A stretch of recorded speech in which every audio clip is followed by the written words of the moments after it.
Woo! What is up, YouTube?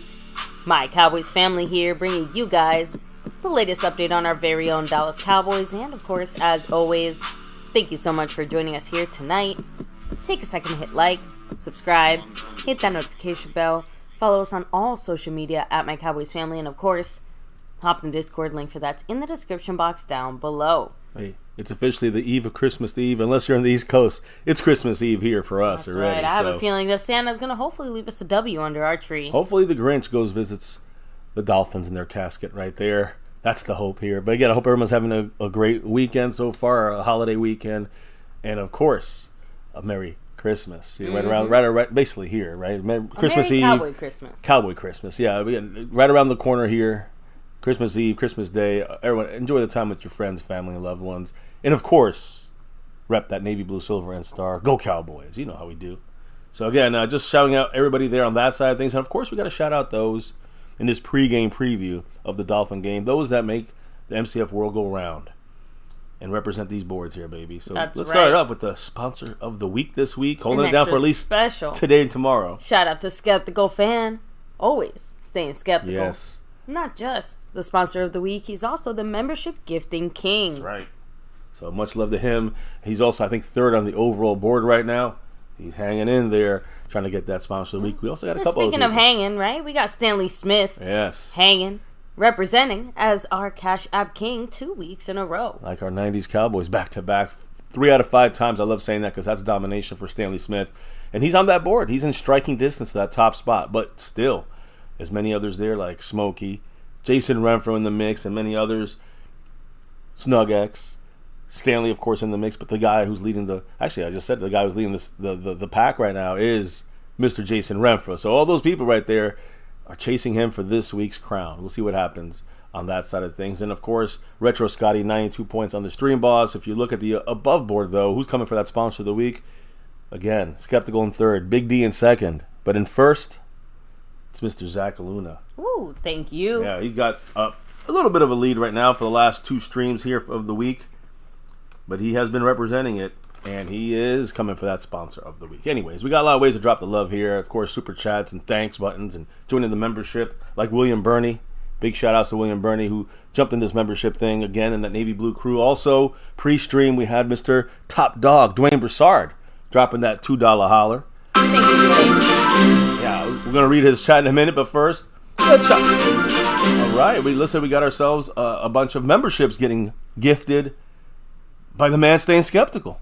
Skeptical Fan ripping it up here on the board, baby. I saw 2 of them go up. I'm assuming he actually dropped 5. He got gifted 5 memberships. Ooh. Huge shout out to Raul, Pat Pfeiffer, Don Oliver, D-Link, and Swole Geek. And of course, shout out to Skeptical Fan for those gifted memberships there. Again, that's just one of the ways you can get yourself up on the overall leaderboard, right? Yeah. Gifting memberships, dropping super chats, all that stuff. Who's in the lead right now? Skeptical.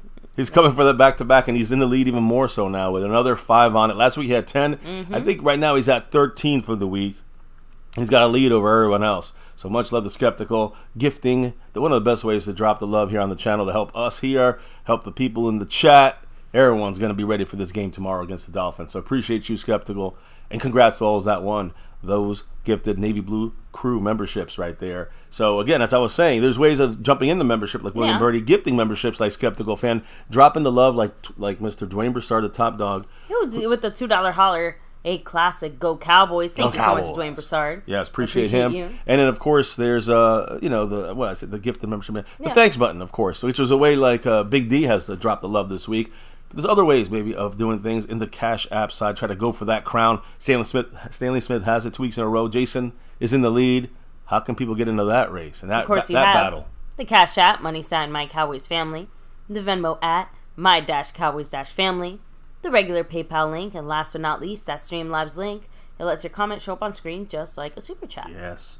Can't do this stuff without your guys' love, support, shout-outs, all that good stuff. And also, let's shout out those that rep the top of the membership boards, which would be, we'll say, the star level and the over everything level boards. Always do the nightly shout outs. So baby, lay it out for us. Who's in this star level over everything level nightly shout out thing? Shout out to Skeptical Fan, Jason Renfro, Lincoln Kane, Mary Alvarez, Andy Potched, Marissa Sparkle, Dwayne Broussard, The Lunatic, and over everything, C. Bass. Oh, man. Now, as I update these boards, I also want to say not only is Skeptical up to 13 gifted memberships for this week, I think the all-time record is like 20-something, so he's creeping up there. But he's also moved in to second place, jumping over Big D. Skeptical went from 3 to second on the overall board and getting just that little bit closer now to Mr. Zach Luna for the top spot for the week. Try to get that back-to-back like our 90s Cowboys crown as our sponsor of the week. Membership gifting king. We'll see. Skeptical running things right now in many, many ways. So, again, thank you. And go Cowboys. And you see the ways of dropping the love. There's also shout-outs that we got to give here. That's right. So let me go ahead and do some shout-outs Let's here do it. in the chat. Thank you to GM in the house, the man D-Link. We'll get to that comment here in just a moment. What? Okay. Retro Scotty in the house. Kenzie Bands, much love. Skeptical fan, always staying skeptical. C. Bass in the house. We have Fuego bringing the heat. Rolling back, Marco Seppi and a big mahalo. Hey, Mark in the house. Much love. Oh, and D-Link in the house. Dropping that $10 holla right there. Woo. What did he have to say, baby, as we take on these Dolphins? About to break it down. Some very important last-second preview tips about this game. What did D-Link have to say? What was his tip? Go Cowboys. Hell yeah. Merry Christmas and Happy Holidays, Yes. MCF and MCW. Thank you. You too. Let's hope we win on Christmas Eve, just like last season. That'd be real nice. Wasn't it last year we beat the Eagles? I'm trying to think. That was the Eagles last year when we beat their ass. Maybe. Christmas made it a real grumpy little Christmas for them. Well, let's do the same thing tomorrow to those Dolphins, those water mammals. I was gonna say I would love a sushi dinner for Christmas Eve, right? So this is perfect. Let me keep rolling here with the shout outs. I think I left it off at Marco Seppian. We have Cowboy Nation Danny, what's up? Mike Agdana, much love to you. Of course, Dwayne Broussard, the top dog himself. Yeah. Double R representing, right? Santa, all I want is a Super Bowl. That's all we're asking for. JD from DC in the house. Thanks for rolling through. We have Eric Wallace, hello and hi. Let me see. Double R representing. Just want to make sure I don't miss anybody. House Nelson in the house. Freedom First. Hey, look, you were actually first today. Good for you. So, Kenzie Bands. Yeah, drop them if you got them, guys. You already know. We got those emojis set up. And we do have some back-to-back Love Me shown here by Big D and IR 1003191. A back-to-back drop there from both of them. I didn't see it come up on my side, but much love to the family on that side. What did both these ballers have to say? Big D, who's still in third place, but not by much. He's still in third place behind Skeptical Fan. What did he say? Big D said, I'm ready for some football. Hell yes. Go Cowboys. Go Cowboys. You know it. No doubt. And IR said, go Dallas Cowboys and Merry Christmas, MCF. Same for you and yours. Enjoy it. Have a good one. $2.50 holler, I should say. $2.50. Hey, obviously it'd be a much better Christmas and holiday if we get this W tomorrow. I think we all can agree to that. Oh, right? yeah. Tommy Montoya, what's up? Much love to you. Now, Jared Jones said the Bills versus Charger game was a real nut cutter. That's his famous words yesterday for old Jera. Nut cutting. I want to know what he thinks a glory hole is now. Doesn't that make you question? Everything's in question. I know he thinks he's a prospector finding a lot of gold. I wouldn't go around talking about that too loud. Unfortunate. But by the way, yeah, there are the two drops. There they are. Basically hit simultaneously. Boom, boom. Big D and IR. IR's appreciate you both. Yeah, we got 21 people on the board, but IR is 20th, right behind Eastside Harold. And Big D, like I said, he's in three right now. Third place on the overall board. Appreciate you guys. And always, go Cowboys. That's right. Soto Rodriguez, much love to you. But baby, let me go ahead, kind of hand things off to you so we can touch on some of the NFL Cowboy adjacent news that is always now. I mean, at this point of the season, that's games, it. We had some games. Cowboy adjacent. We had some games, right? Some games were played today and actually are relative to the Dallas Cowboys. But before we get to the games and the news, baby, I do want to start off with something that just kind of dropped about the last couple hours from Dez Bryant. And since you're a lady, I want to know your opinion. Dez Bryant, basically there was some drama going on, and they're saying that he's making up drama. And it's something to do with like women in the locker room. I don't know what it is. It doesn't matter because in the end, he said, quote, I'm making up drama. I personally don't like talking football with certain women because they don't know their role in talking a man's game. I'll never tell you how to put on a skirt. That's a quote from Dez Bryant in Twitter. He got, of course, demolished on that. A lot of people went at him, and he said, quote, I will clearly talk to a woman who knows the game, but I will not even waste my time talking to a woman who don't know nothing or don't know anything about the game. Anybody who got a problem with that or what I said, unfollow me, please. I don't like all that sensitive shit. Get out of my mentions. End quote.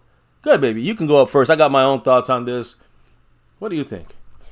On one hand, I kind of get what he's trying to say in the sense that, like, I'm not talking about the everyday general stupid people. If people want to talk football to me, I'll talk football with them. It's just, I'm sorry.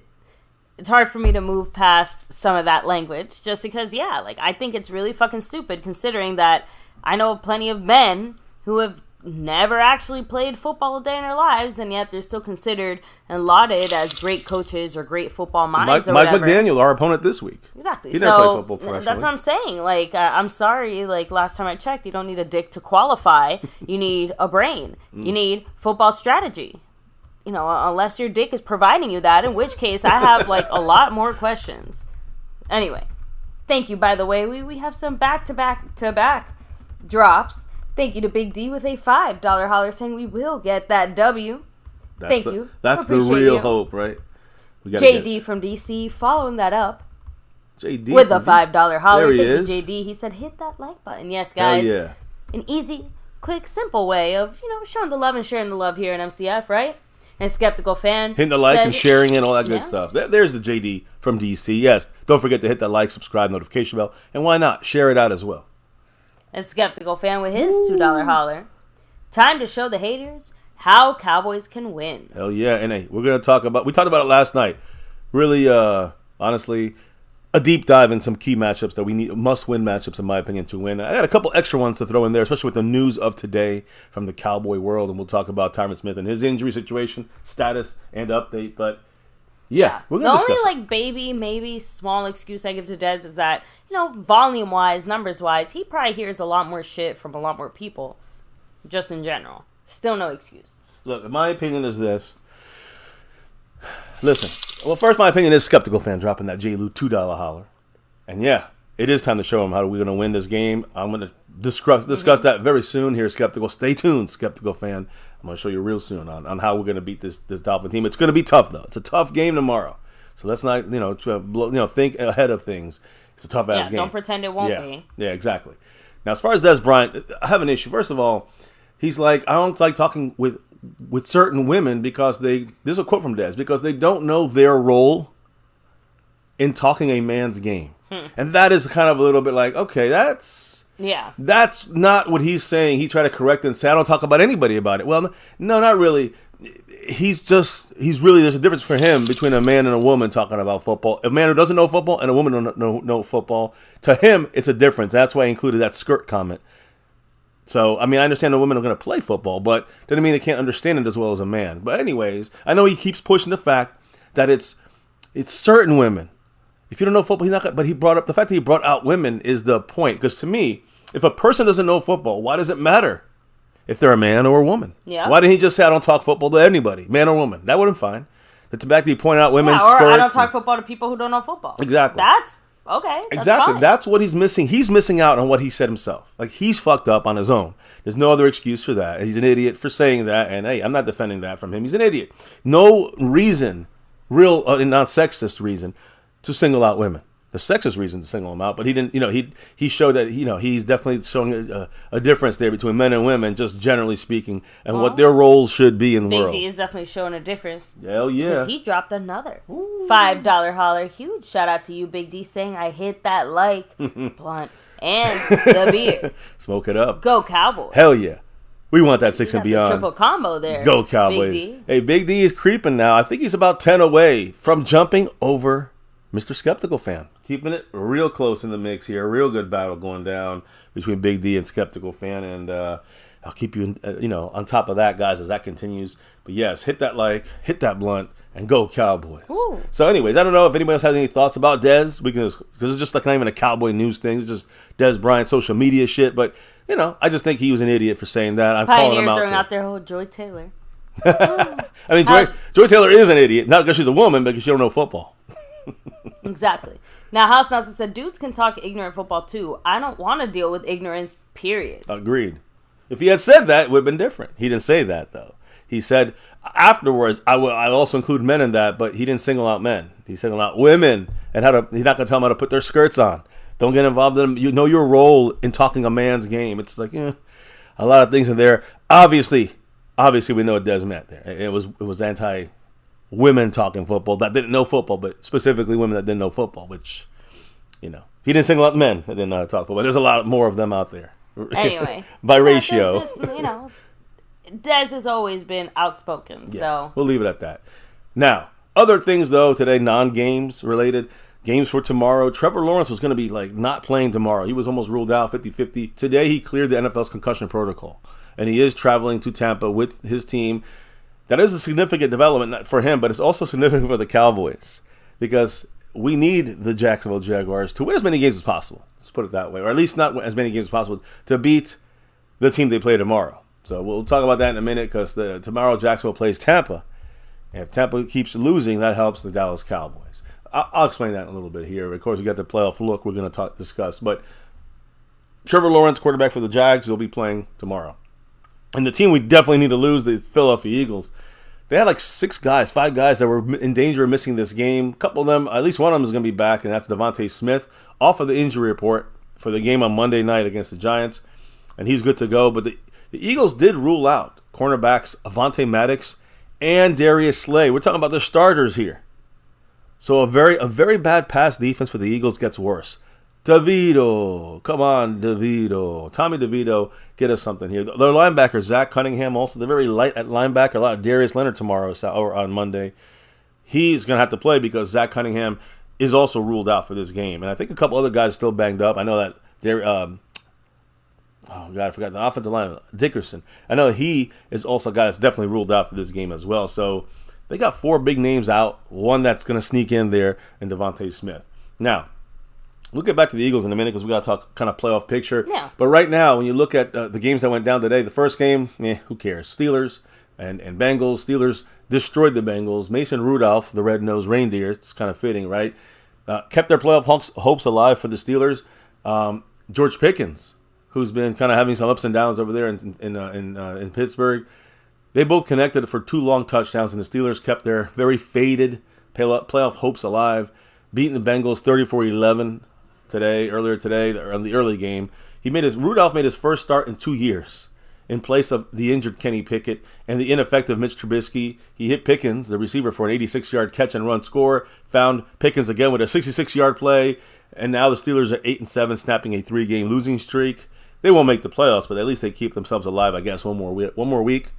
But the game that does make a difference was the later game today. I know it's not really a big difference, I guess you can say right now, because it's so far down the tie-breaking, scheduling, the tie-breaking kind of like order.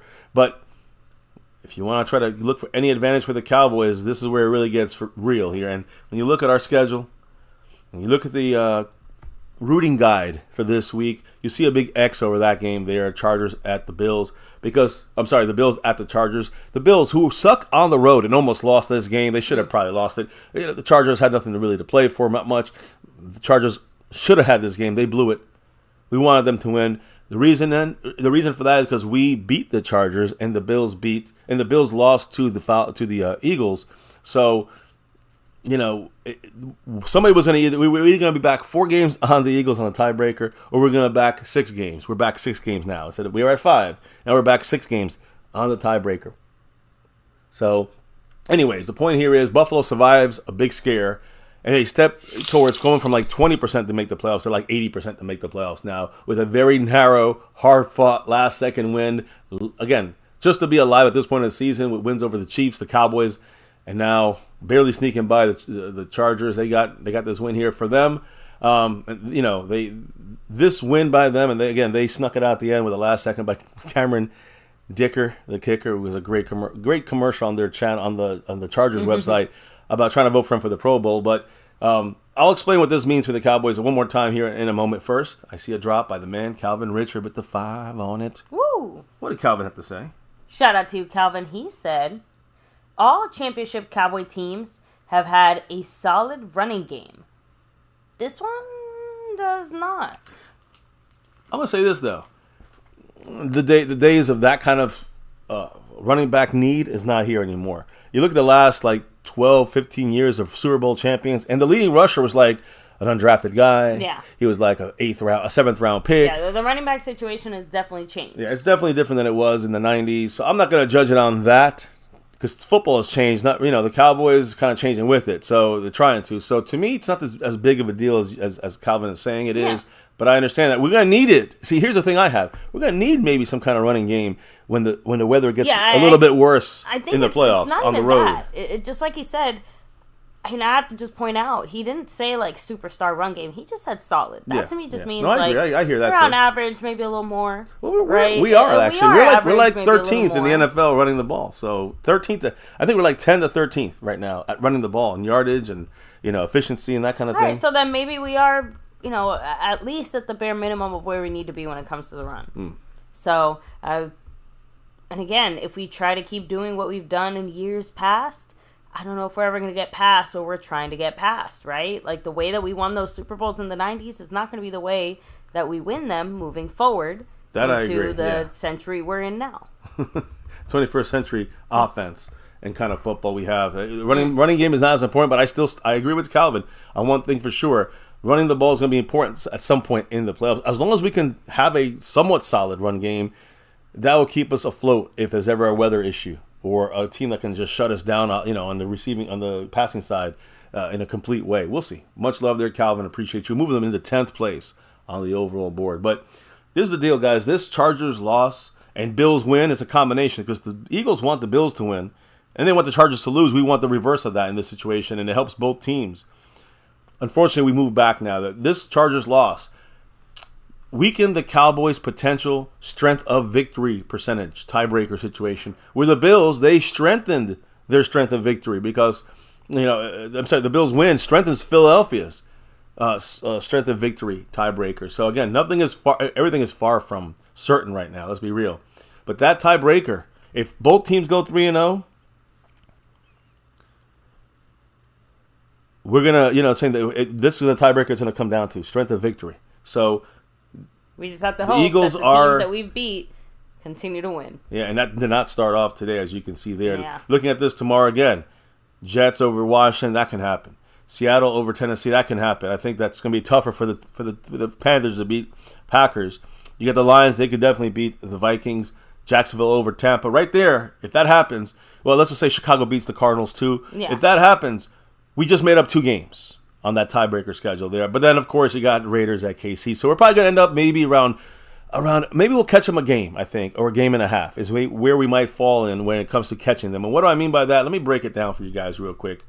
And I'll put this up again if you guys need to in the chat, if you guys ask for it later, or whatever. I'm going to try to keep this up this entire today, tomorrow for the game. I'll keep popping it up. You guys can see the tiebreaker. This is the 5th tiebreaker on the schedule, on the list here of things. Let me explain, because this time I actually put it up there so you guys can see it. So, playoff tiebreakers. Boom, right there. If we win out, well, no matter what happens, right now, tiebreaker head-to-head, 1-1. We won 1, they won 1. Tiebreakers in the division, if we both win out, we're both 5-1. Right? But we would beat Washington. They would beat the Giants twice. Right now, we're winning that, and that's why we're first place, because we're 4-1, and they are 4-2. I'm pretty sure. So, again, we know that. I'm sorry, they're 4-1, and we're 5-1. That is why we have that lead. It's only because they haven't played all the games yet. But let's just say we both went out. We're both the same record there. We go to the next tiebreaker, and the third tiebreaker, which is the Cowboys and Eagles records against common opponents. So what's our record against the same teams that the Eagles are playing on our schedule? And usually it's about 3 teams different. Yeah. So it's like really 13 different games. We got 14 different games we got to worry about. And there's about 3 or 4 we don't have to worry about. So if you could look here, and again, this situation is some games we didn't even, there was a lot more, I guess, than that. There's 12 games that you have to 4 games that you are thrown out, and 12 games that are, going to be common opponents. If both teams went out, as you can see, we'll end up 9-3, and they will end up 9-3. But I do want to say one thing about this, and this is why the tiebreaker comes into play. Let's say we beat the Dolphins, which the Eagles also beat. Mm-hmm. And again, this is all in the sense of the Eagles lose a game. Okay? Both teams don't win out. The Eagles lose a game, and our game we lose is the Lions. We beat the Dolphins. We beat Washington. If that happens, we win this tiebreaker at this point. This is where it stops. We would be 9-3, and the Eagles would be 8-4. And why is that? Because them losing to the Giants or the Cardinals is a common game for us. But us losing to the Lions is not a common game to the Eagles. Yeah. That game doesn't mean anything in this tiebreaker.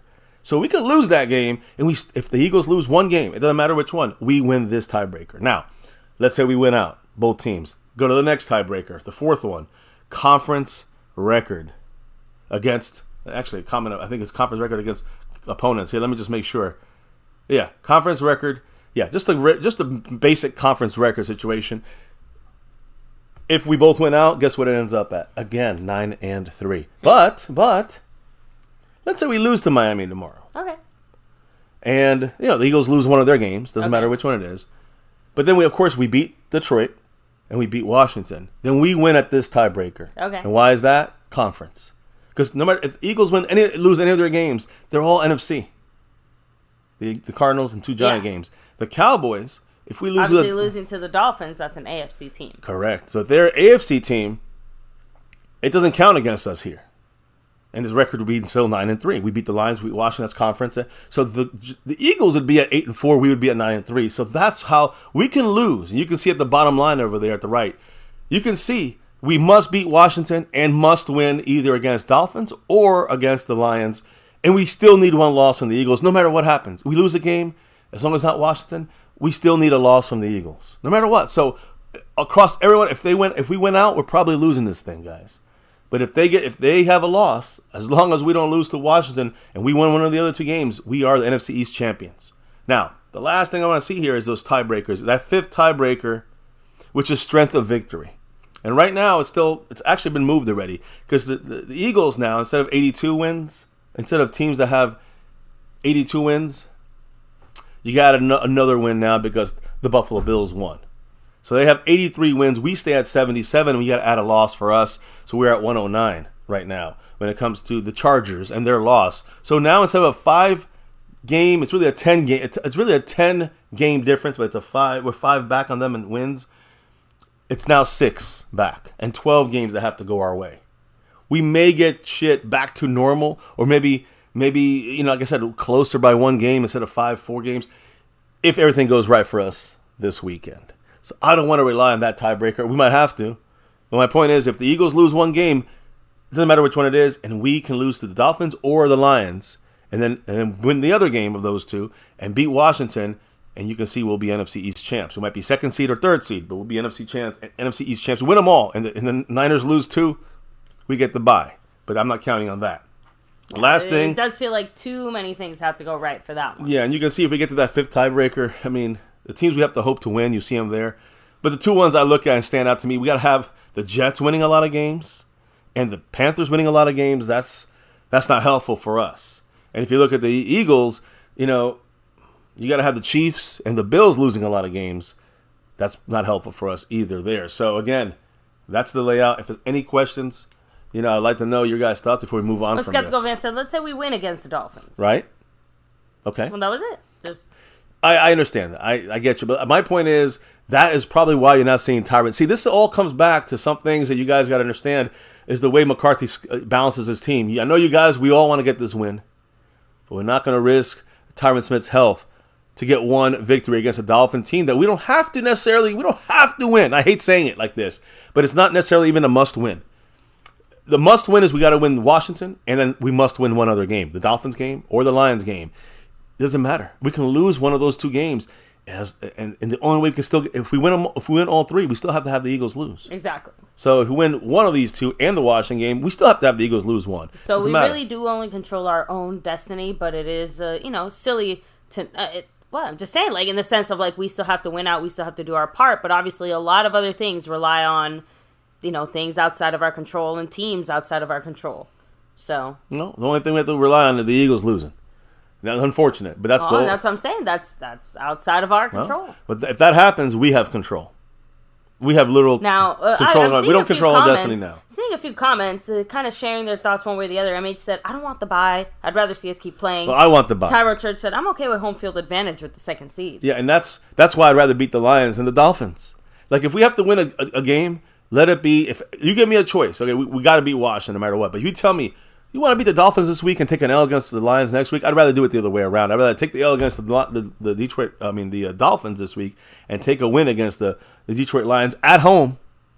The Jimmy Johnson Ring of Honor. I mean, we got to win that game, right? So, to me, this game here is a little less important. They're both important. If we win all three, we can get that first seed. I'd rather have that first seed, but the reality is, it looks like the Niners, they're going to probably pull that off. So, we're looking at our reality here. No matter what, the Eagles have to lose a game. And no matter what, we have to win just our two games. And one of them have to be Washington. The Commanders at Washington, the last game of the year. So I hope everybody understands. I would like to win all three games. But I also think that's one of the reasons why you're not seeing Tyron Smith in this game. There's no need to push him when you got the more important game against Detroit. And, of course, the most important game against Washington. If we lose both these games, we lose the Dolphins and Detroit, it's over. I mean, the Eagles, basically, they've clinched. Actually, no, they haven't clinched. I think they clinched. If we lose two, they don't win any. Look, it matters what they do, but if they win them, it's over. So, again, we can only afford to lose one of the next two games and then finish up strong against Washington. Whatever happens with the Eagles, can't change that. But if they happen to slip up and lose one game, then we get that second or third seed. And yes, who said about getting that second seed? Because I'm agreeing with that. That's the most realistic chance we have, in my opinion. That was Tyron Church. Tyron Church, I'm with you. If we get that second seed, we're getting a home game in the wild card round. If we win that game, we're getting a home game in the next round, divisional round. And that'd be a big jump for us to get in that conference championship. I mean, it makes a huge difference to get in the conference championship if we can get that second seed. Third seed would be good too, of course. Better than the fifth seed. But still, that means we're probably playing at Philly. Exactly. I'm sorry, at Detroit, not at Philly. We're probably playing at Detroit or at San Francisco. And I'd rather play in Dallas if I was in the second round. You know what I mean? So let's get all three wins. But if we got to limp into this game without no Tyron Smith, if we get the win, that's bonus. Because to me, next week is even much more important against the Lions. And then, of course, if we win that, we got to beat Washington. And hopefully within that time, the Eagles will have lost one game either at home against the Giants this week, tomorrow, or a Monday. The Cardinal game, of course, next week. And then the final game, that's also at home, by the way, the Cardinal game. And then the final game is at New York. They have nothing to play for probably, but they just want to fuck up the Cardinals' day. The Eagles' day. That'll be a way of doing that for the Cowboys, of course. But again, we just got to worry about our side of things. That means we got to beat either the Dolphins or the Lions, and we must beat Washington. Everything else is in the Eagles' hands at that point. And luck. Skeptical fan said, I'd rather have my cake and eat it too. We like all that. I'm just laying it down for you guys the way it goes. Pioneer saying, tomorrow's game isn't that big of a deal. It's not. I mean, they're all big. McCarthy panics when we get down 7-0, and that could do us tomorrow. Well, that always can hurt us. I hope we don't panic, but I hope, listen, this is at the very least, if we lose this game against the Dolphins, I don't think we're necessarily going to lose, but it's going to be very tough. If we falter against them, remember, or play bad or whatever, we're getting a little practice to the Kyle Shanahan kind of mindset of running the ball, which is exactly what Mike McDaniel does with the Dolphins. The battle of the mics here is going to be a little bit confusing. The Mike Mucks. But the Daniel McCarthy. Mike McDaniel used to be the run coordinator for Dan Quinn under Kyle Shanahan on offense. And now he has a run style. He likes to scheme the run similar to the way Kyle Shanahan runs in San Francisco. So this is a good way to maybe figure out a little bit more about the Niners for the future. So, I don't know. There's a lot of importance in this game. But yes, I agree. Out of the two games coming up, the Lions to me are much more important. So, House Nelson said, what happened, I wonder? When did we actually start having a home field advantage playing at home? Well, over the last couple of years with McCarthy. Right? We haven't lost a home game since the first one of last year. I think that you have to give a lot of credit to the coaches here, but also the team itself. Like, the type of self-confidence this team has and the type of pride it takes in its work. I mean, it is reflected in the way that they play at the Star. So, it's just nice. Agree. And, again, to me, all that stuff has to be figured out. We got to win our games, and we have one home game left against Detroit. Got to win that next week. We got to win that if we lose this one for sure. Or it's over, or the Eagles got it, So yeah, exactly. If we should fall to Washington, we're out. We're not going to get anywhere if we lose to Washington. Just saying, we don't deserve it at that point.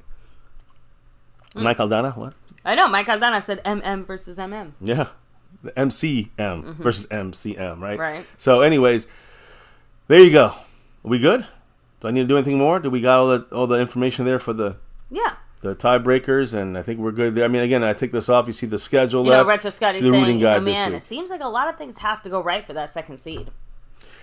I mean, again, last time, if we beat the Lions, let's say we lose to Miami, and I don't know, there's only 6 things that have to happen, or 3 things that have to happen. Okay. All right, we have to beat the Lions, let's say. We beat the Lions, and we beat Washington. And the third thing, Eagles have to lose a game. If those 3 things happens, we're the second seed. That ain't that much.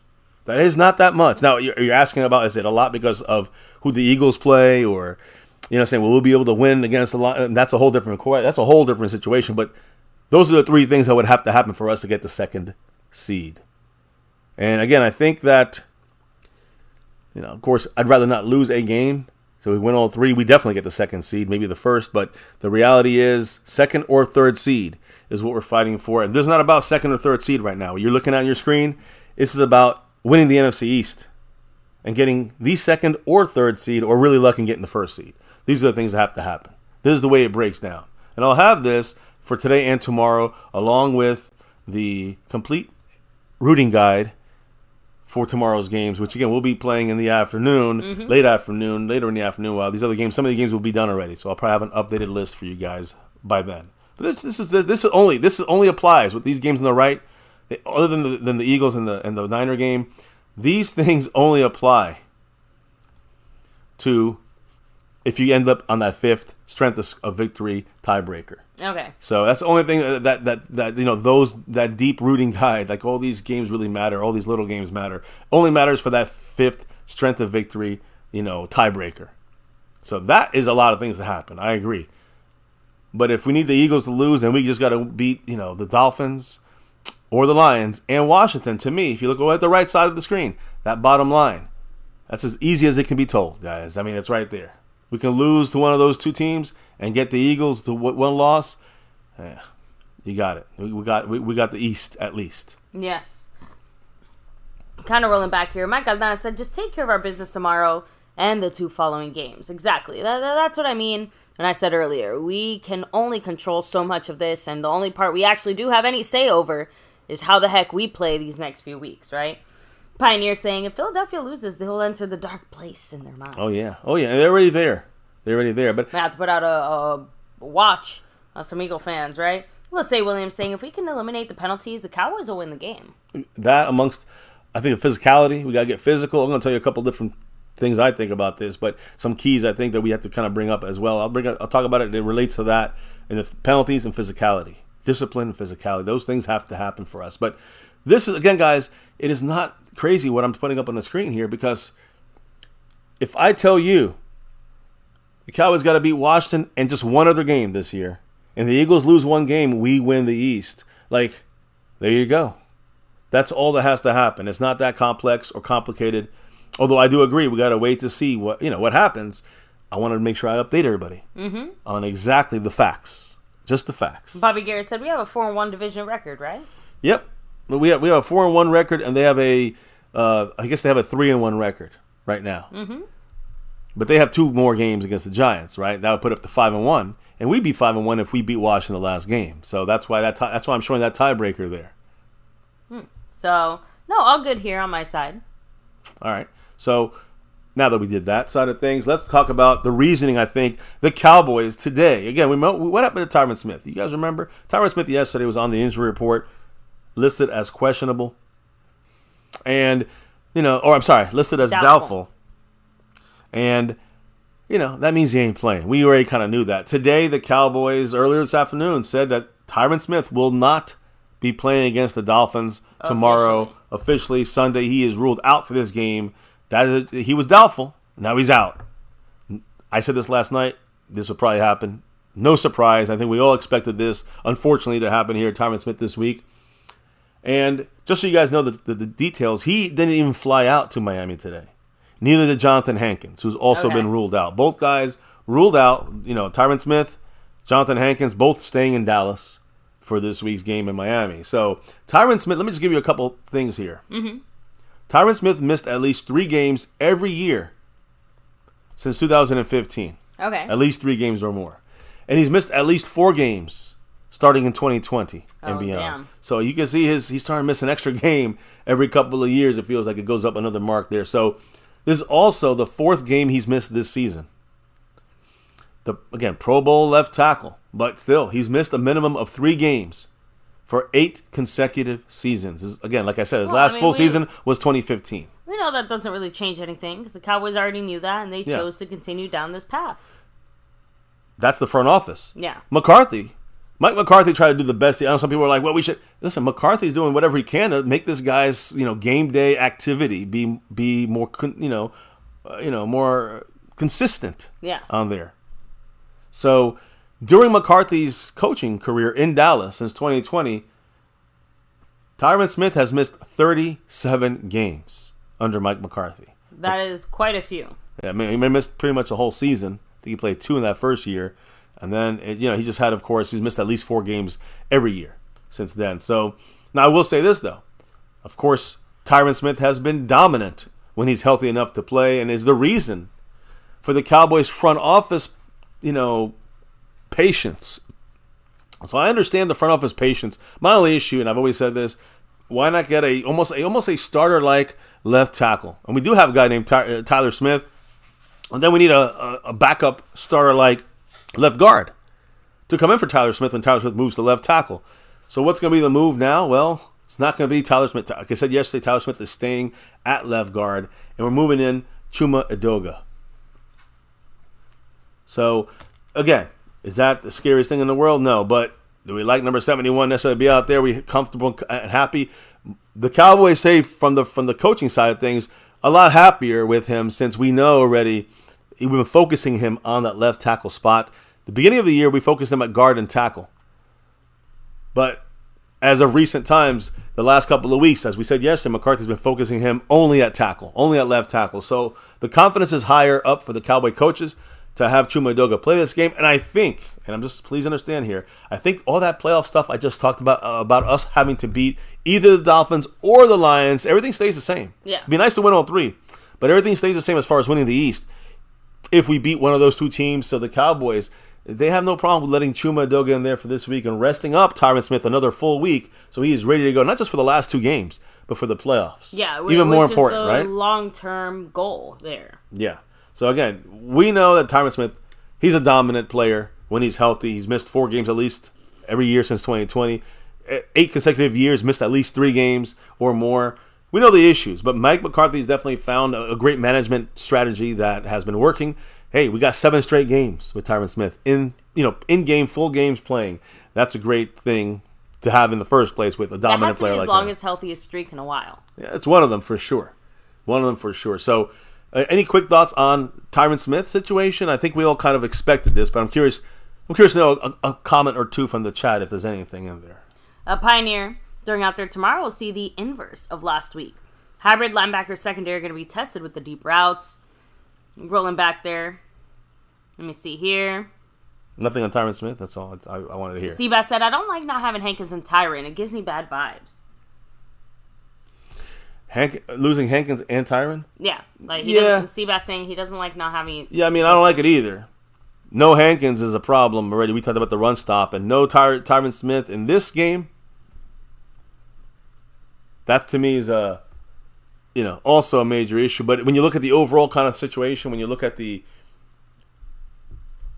fact that, you have Tyron Smith in there, and the downgrade when you have someone like Bradley Chubb going against you, that downgrade of Chuma Edoga could be painfully obvious tomorrow. So I'm hoping Chuma can hang against guys like Mike like Bradley saying, Chubb. I don't entirely trust Chuma playing at left tackle, but I should give him the benefit of the doubt. And the coaches feel better with him. He did play well in the beginning of the year, so in that sense, we got to at least feel good. And he's had some tough matchups. So there's another one. Bradley Chubb is not gonna, he's not gonna relax. So, yeah, Chuma, I think the best we got without Tyron Smith there, and that's all we got to live with it, right? Now, other moves that have been made today. The Cowboys elevated the 2 Davises again. Same 2 as last week. Running back Malik Davis with the Rico Dowdle kind of ankle thing.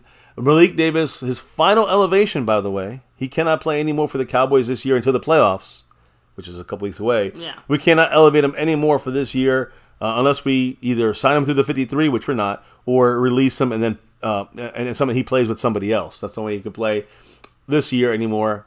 In the playoffs, it resets. And then you have defensive tackle, Carl Davis Jr., the guy that helps in there with Hankins gone.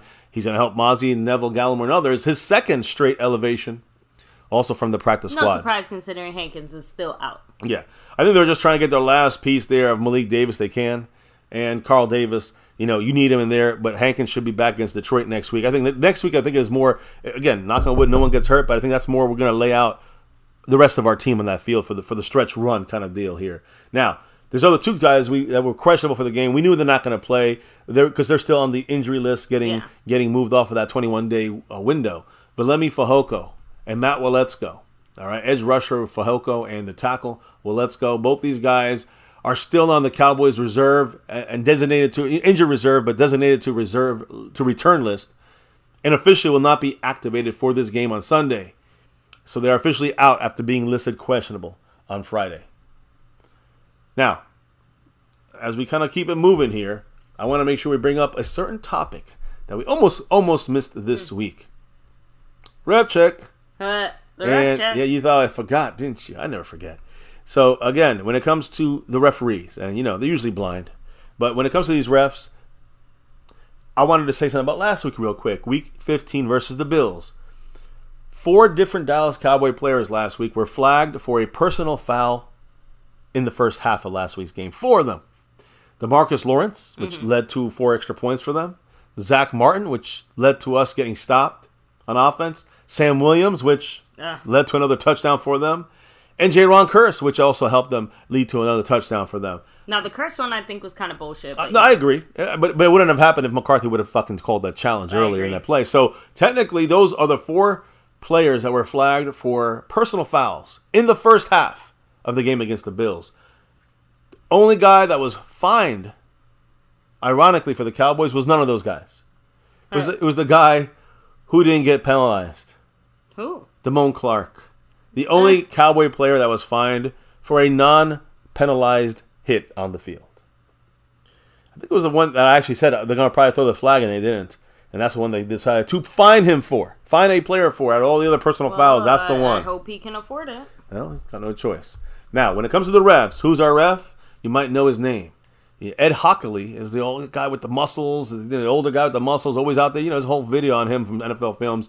His son will be doing this game. Sean Hockley.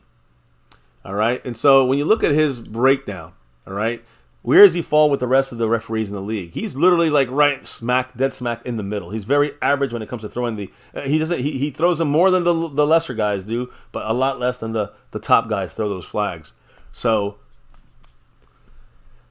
when you look at Sean Hockley's numbers, he throws about 14.77, about 15 penalties per game is his average. Like I said, that falls about 8th most. But when you look at which ones are actually accepted, he's down to about 11.9. So about 12 penalties accepted per game. And that puts him right at the middle. Like let's say there's 20 guys, he's like 10th at throwing penalties that are accepted in games. Now, home and away, home teams get flagged about 5.46% of 5.4 times a game. And the away teams get about one more flag against them. So we'll get one more flag against the Dolphins if you go by these numbers by this refereeing crew. And and they're again right there in the average area as far as throwing flags. They don't throw. They definitely don't hold. They definitely are not out there throwing every flag, but they're definitely also going to call some things that maybe some of the lighter crews that the crews that kind of let them play a little more. He'll throw more than those guys do. Now, which flags does he throw? Number 1, again, offensive holding.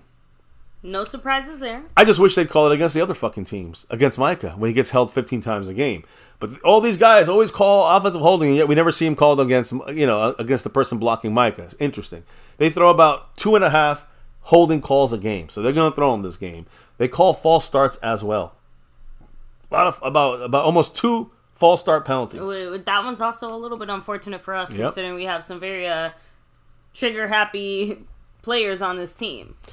Well, that's not defense, though, baby. That's the offensive side. So the offensive, I know. Trigger happy. Well, I know. I was thinking, trying to beat the go over the line of scrimmage. That's the offsides. False start is when the offense moves.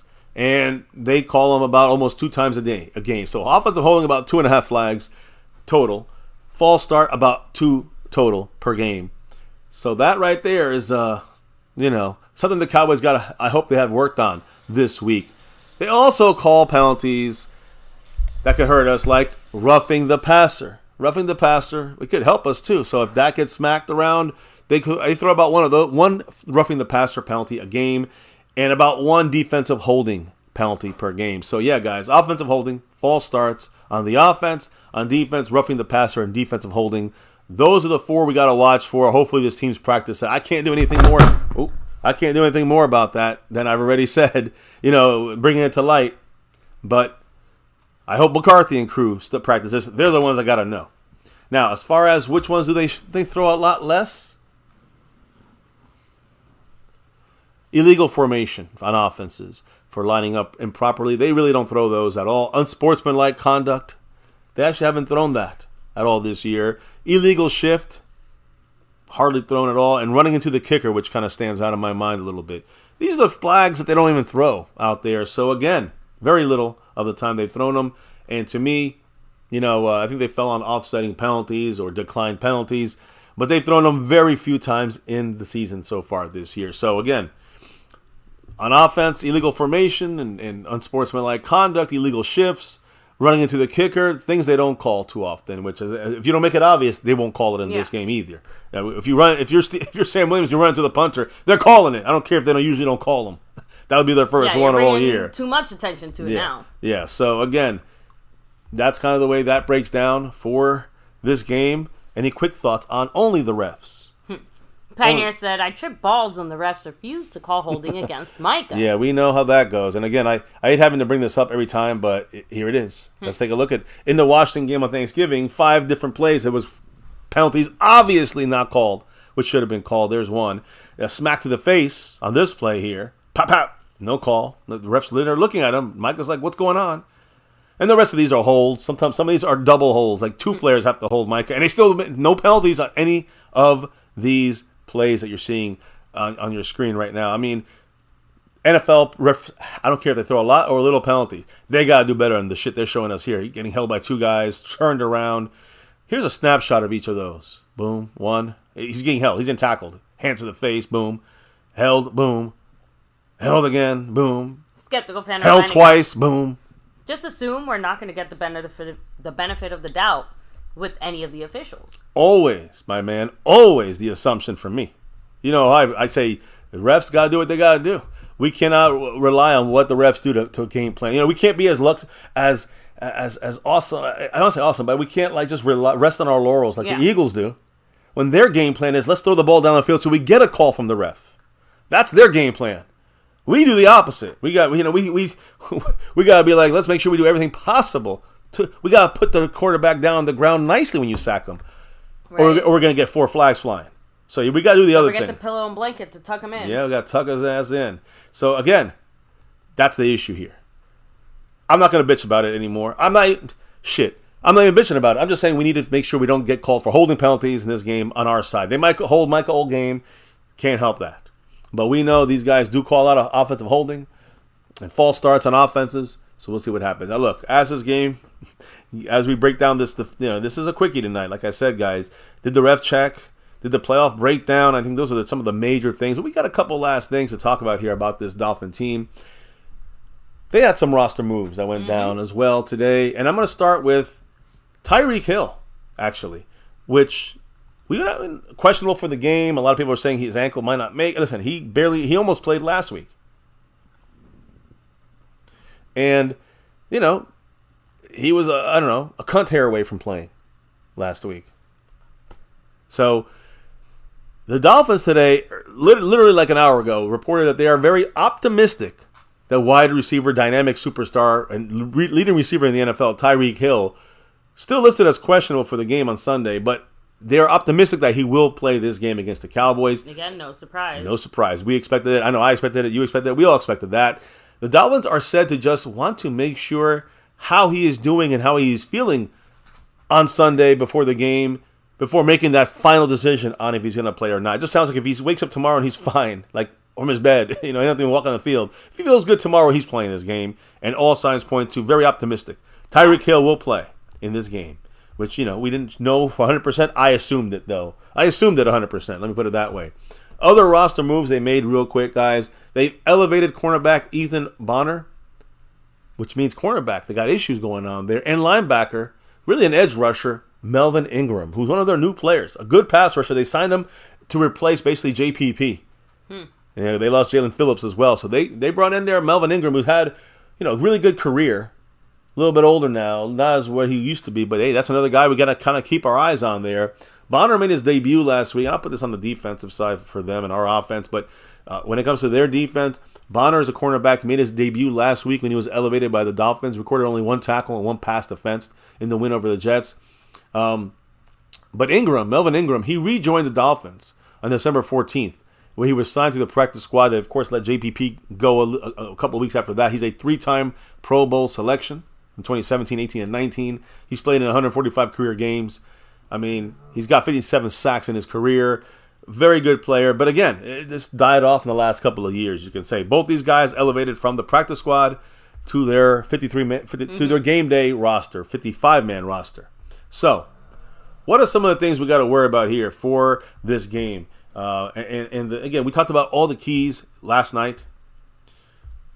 I want to add a couple little things here for this game here, all right? And first off, road test for the Cowboys. Another road game. Will we be able to, unlock this win here? We're 3-4 on the road, guys. Can we go 500 on the road? Can we win this? I'm sorry, 900. I think we're 3-5 on the road. I don't know. I'm sorry, we're 4-4 on the road. Whatever we are on the road, it's not good. We got 2 games left, I think. And on the road here, Dolphins average or below average is the point. That's not good. We got to try to at least break that 500 mark. And again, beating the Dolphins would do that. The Dolphins are 6-1 at Hard Rock Stadium, at home. They are 6-1. So they also have a bit of a home like domination thing going on. But let's look at context, because they always look at our context. That one loss came 2 weeks ago against the Tennessee Titans. Okay. 28-27, which they lost, and literally they gave the game away. They were up by 13, and they let them score 2 touchdowns in a minute, and Tennessee won. But there's the other 6 home games that they won them all. Yeah. They beat the Jets, the Raiders, the Patriots, the Panthers, the Giants, and the Broncos, all at their home stadium. Not necessarily the greatest teams Correct. out there. That's the point. Exactly my point. Okay. So you could make we do the same thing. I was just about to say you could make a similar argument. I mean, look at our home games. Direction, right? Our home games, the Jets, the Patriots. I mean, they've played those same games, right? The Rams, who now are 8-7, by the way, they are above 500.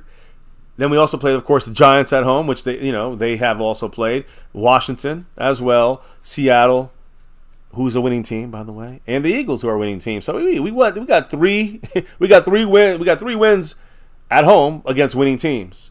The Dolphins have no wins on the road or away against winning teams. Just want to leave that there for a minute and let you all simmer with that. But at the same time, I don't care who they played. I know that's still a home field advantage the Dolphins do have. But those 6 teams they beat are a combined 28 wins and 56 losses. The Dolphins won 5 of those games by at least 14 points. Of course, that 50-point win, 70-20 against the Denver Broncos in Week 3 was just a domination. But again, you can say the same thing about the Cowboys at home. Bad teams, blowing them out. That's what the Dolphins do at home to the bad teams. It still feels like you could say it more about the Dolphins than you can about us. Yes, you can. But I mean, we blow out teams by more. And at home, again, and they're a little better than the guys they've played. But either way, it doesn't matter. The Cowboys are 3-4 on the road. That's right, we got 9 games this year on the road. The Cowboys are 3-4 on the road after last week's 31-10 loss on the road to Buffalo. Their 3 road wins for the Cowboys have been at the Giants, at the Panthers, and at the Chargers. And 2 of those teams already fired their coaches. Staley's about to get fired. I'm sorry, not Staley, but the Giants coach is going to get fired, I'm sure. Dave Dabble, he'll get fired probably as well. But right now, this matchup Sunday at Miami, 4:25 Eastern time, is a huge one for the Cowboys for multiple reasons in multiple ways. Now, I will say this. When you look at the Cowboys haven't lost 2 games in a row. They haven't lost back-to-back games since weeks 11 and 12 of 2021. You're talking about 2 years ago, we haven't lost back-to-back games under McCarthy. That's quite the streak. And that was a Sunday to Thursday game matchup. So we had to go Sunday play a game, and then we had to play a game on Thursday. That was Thanksgiving. We had lost at Kansas City. We lost CeeDee Lamb in that game. Then the next game, without CeeDee Lamb, we played the Raiders. We're getting whipped up. Took it back, got the game back, got in overtime. It was the biggest rated game in, I think forever. And we lost in overtime to the Raiders. That was our last back-to-back losses that we've had in the last 2 years. Yeah. I mean, that's the last time we had a back-to-back loss. Now, when you look at the Cowboy offense and our main man here leading the team on the field, Dak Prescott, he's had road games in back-to-back weeks 16 times in his career. 16 times Dak has had back-to-back road games. Okay. He's never lost both games, ever in his career. I'm knocking on wood. I hope I'm not jinxing it. The Cowboys have gone 2-0 7 times and 1-1 9 times, but never 0-2 when going, after losing a game. Sometimes we've split games. We go 1-1, right? 1 win, 1 loss. Sometimes we'll after a loss, we'll go we go 2 games in a row on our own back to back, or we win 2 games in a row after a loss. Okay. But we've never gone loss and loss in Dak's career. Ever in Dak's career, let's put it that way. CeeDee Lamb, what about him? The man CeeDee Lamb, the guy hopefully Dak will be throwing a lot to. CeeDee Lamb has 3 games to go in the season. We know the Cowboys have 3 games. He has 103 receptions and 1,306 receiving yards.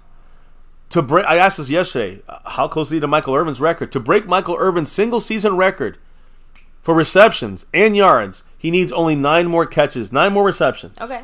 And he breaks Michael Irvin's single-season record at receiver for most catches in a year.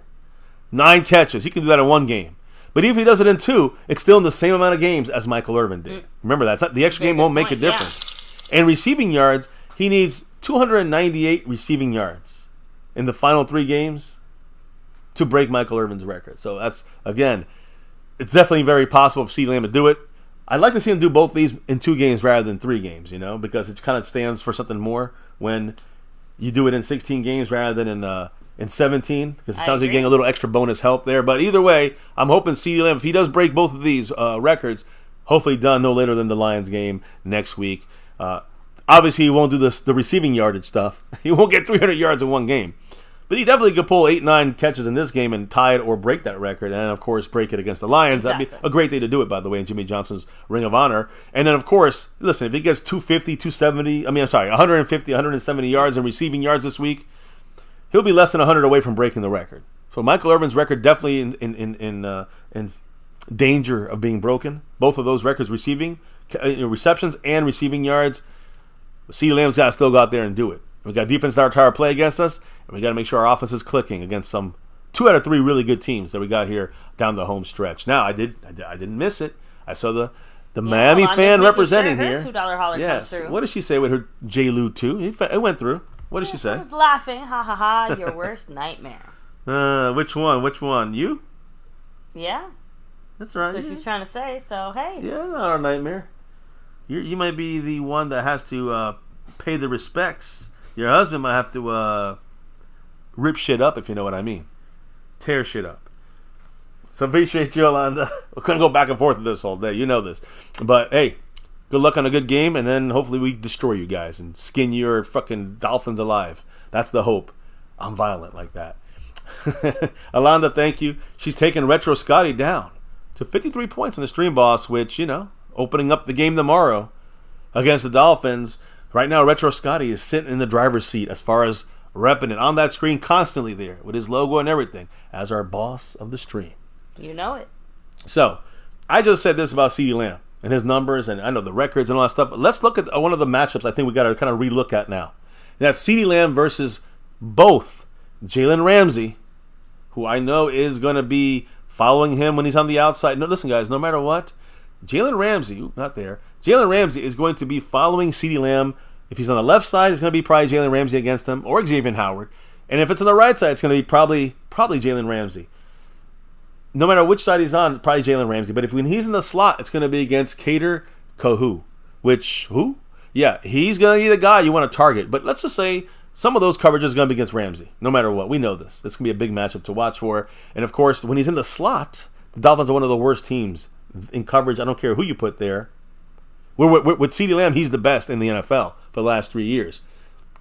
A lot of the buzz in this game is about this matchup. CeeDee Lamb versus Ramsey. Who's going to win? It's a great battle, right? Ramsey, 8-year veteran. He's going to probably trail on the outside at the very least a lot of CeeDee Lamb this game. I don't think it's going to be the entire game, even though there's some whispers. The only reason he had to trail the best receiver last game against the Jets was because they didn't have Xavier Howard. And Howard should be in this game, which would make them a lot more threat. They're a bigger threat by having both guys in and not moving Ramsey, because they can then pass men off and change up coverages, disguising it a lot easier than just running Ramsey wherever CeeDee Lamb goes. Then we can dictate things by knowing that. So I don't know if that's going to really happen. Listen, they had Ramsey on Garrett Wilson last week. Jalen Ramsey allowed 3 catches for 29 yards in that game. I mean, that's lockdown. So again, will he follow him all the time in this game? The answer is going to be no. He's not going to follow him full time.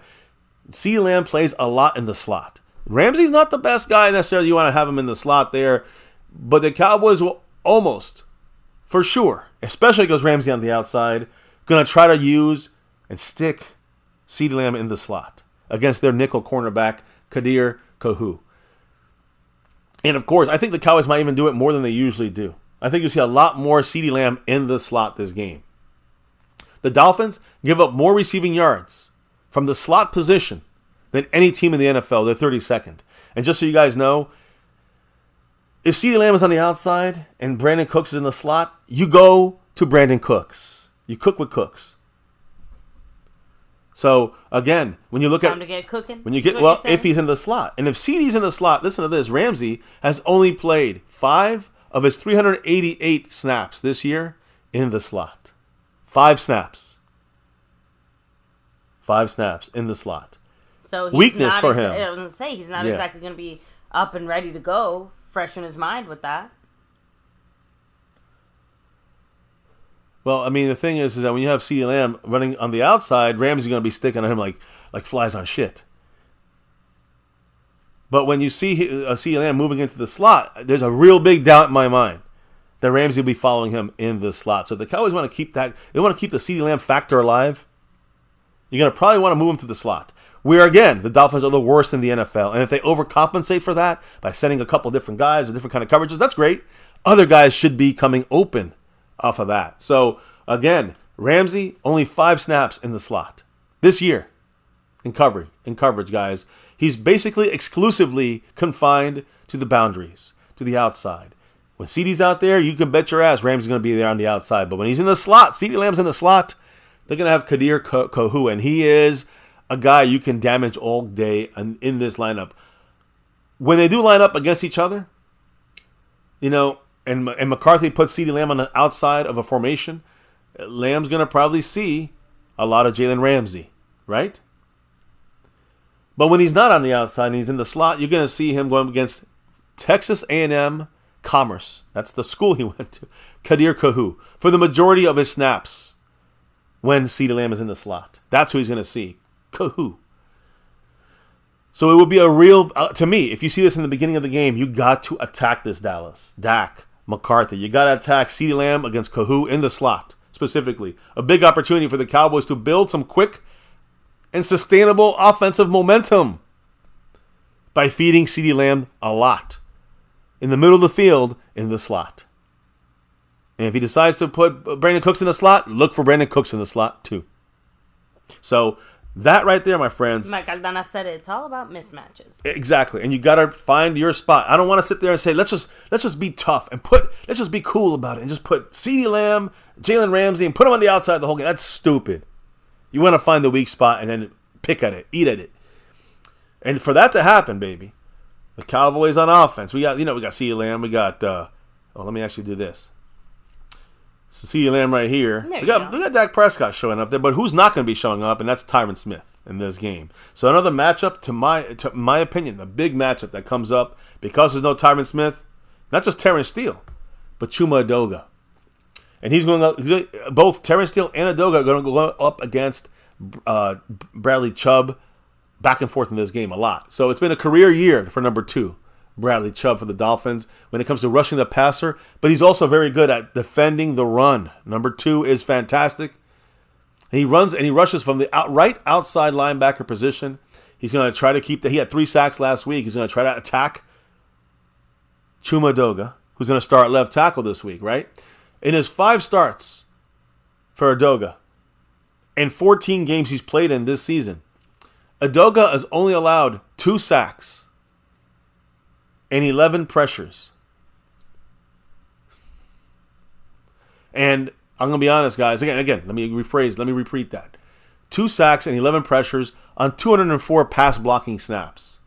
Not the greatest of all time. Not the worst. No, exactly. He's a backup. But Bradley Chubb is probably going to be the biggest challenge he's faced this year for the games he's played and the competition he's had. So Bradley Chubb, to me, guys, is a guy we got. For Chuma Edoga is going to have to be a huge. He's going to have his best game of the year for Chuma Edoga in this game here. Entering Sunday, Bradley Chubb is, in his 6th year as a pass rusher, has accounted for already 9.5 sacks for the Dolphins. And again, they're one of the league leaders in sacks as a team. But Bradley Chubb is also leading the league with 6 forced fumbles. 6 forced fumbles. So you got to watch his sack ability and his fumble, forcing fumble ability. Bradley Chubb, number 2, is a major player to watch out for in this game. By the way, and talking about the coverage, I wanted to make sure I go back for a second. Kadir Kahu, he's number 4 in this game. So, a lot of single digits in coverage, it looks like, in this game. Bradley Chubb also single digits. You're going to see athleticism from Bradley Chubb that Edoga has never really seen. And Edoga's going to have to see this early and often in this game. Bradley Chubb's going to be a main key cog for the Dolphins pass rush in this game to try to get pressure on Dak early and often in this game. If Chubb gets home, if he gets to Dak Prescott often and early in this game, the Cowboys are going to have to either go a quick game, like a quick passing game for the Cowboys, and get the ball out in under 2.3 seconds, or they're going to have to start chipping on that side and hope Terrence Steele can handle the other side by himself. Van Ginkel, or whoever they're sending in there. So, again, to me, Terrence Steele got to handle his spot now. No help going to come in his way. If there's going to be any help, it's going to probably have to be Chuma Edoga's side. That's the only two, or quick passing, which didn't help us when we had a very conservative game plan. We used that a lot. That would be scary to me. That would be scary to me in an offense that we need to kind of get moving down the field. So that's another key. That's a more shaky key. I'm really loving the CeeDee Lamb key. Finding the slot weakness for the Dolphins. But I'm not loving this other key on our offense. We got to have Chuma Edoga sitting there and blocking number 2 for most of the game, Bradley Chubb, who will probably give us some issues, guys. I'm not joking. That's the way I feel. I think Dak knows that too. Got to watch out for that kind of stuff. So now we did our offensive kind of keys, things we need to kind of last ditch look at here. Let's look at the other side of the ball here, where they got their offense versus our defense. The Bills, they dominated the Cowboys running the ball on the ground. The Dolphins are very good at running the ball as well. As Alonda Hanslu knows, the Dolphins can run the ball, whether it's Achane or Mostert. And they will run. We'll talk about it in a minute. First, I want to hear what a resident Dolphin fan, Alonda Hanslu, had to say with that 5 on it. How come Cowboy fans get butthurt, offended, and in their feelings every time that somebody says, I hate the Cowboys or F Dallas? Crybabies. I don't know about that. I mean, we don't. Listen, I've been a Cowboy fan for enough years. I know very well how much everyone hates our Cowboys. Trust me.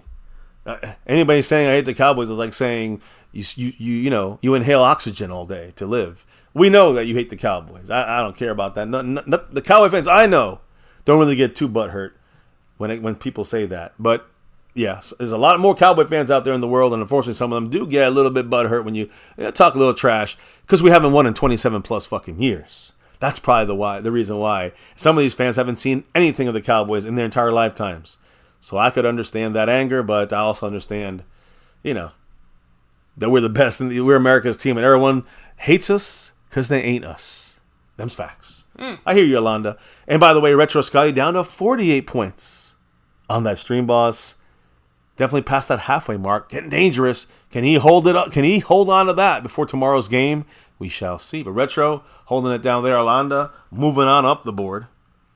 And, I think she just passed a couple people. So let me update that. Hit up the chat real quick on any little comments before we get to the defensive side. Now, Mike Aldana saying that's nothing new, right? On which one? As far as, I'm guessing the whole crybaby thing or whatever it is, right? Maybe. Although you feel free to clarify that, Mike. Mater97 saying, hello, everyone. Just passing through to say very Merry Christmas to you all.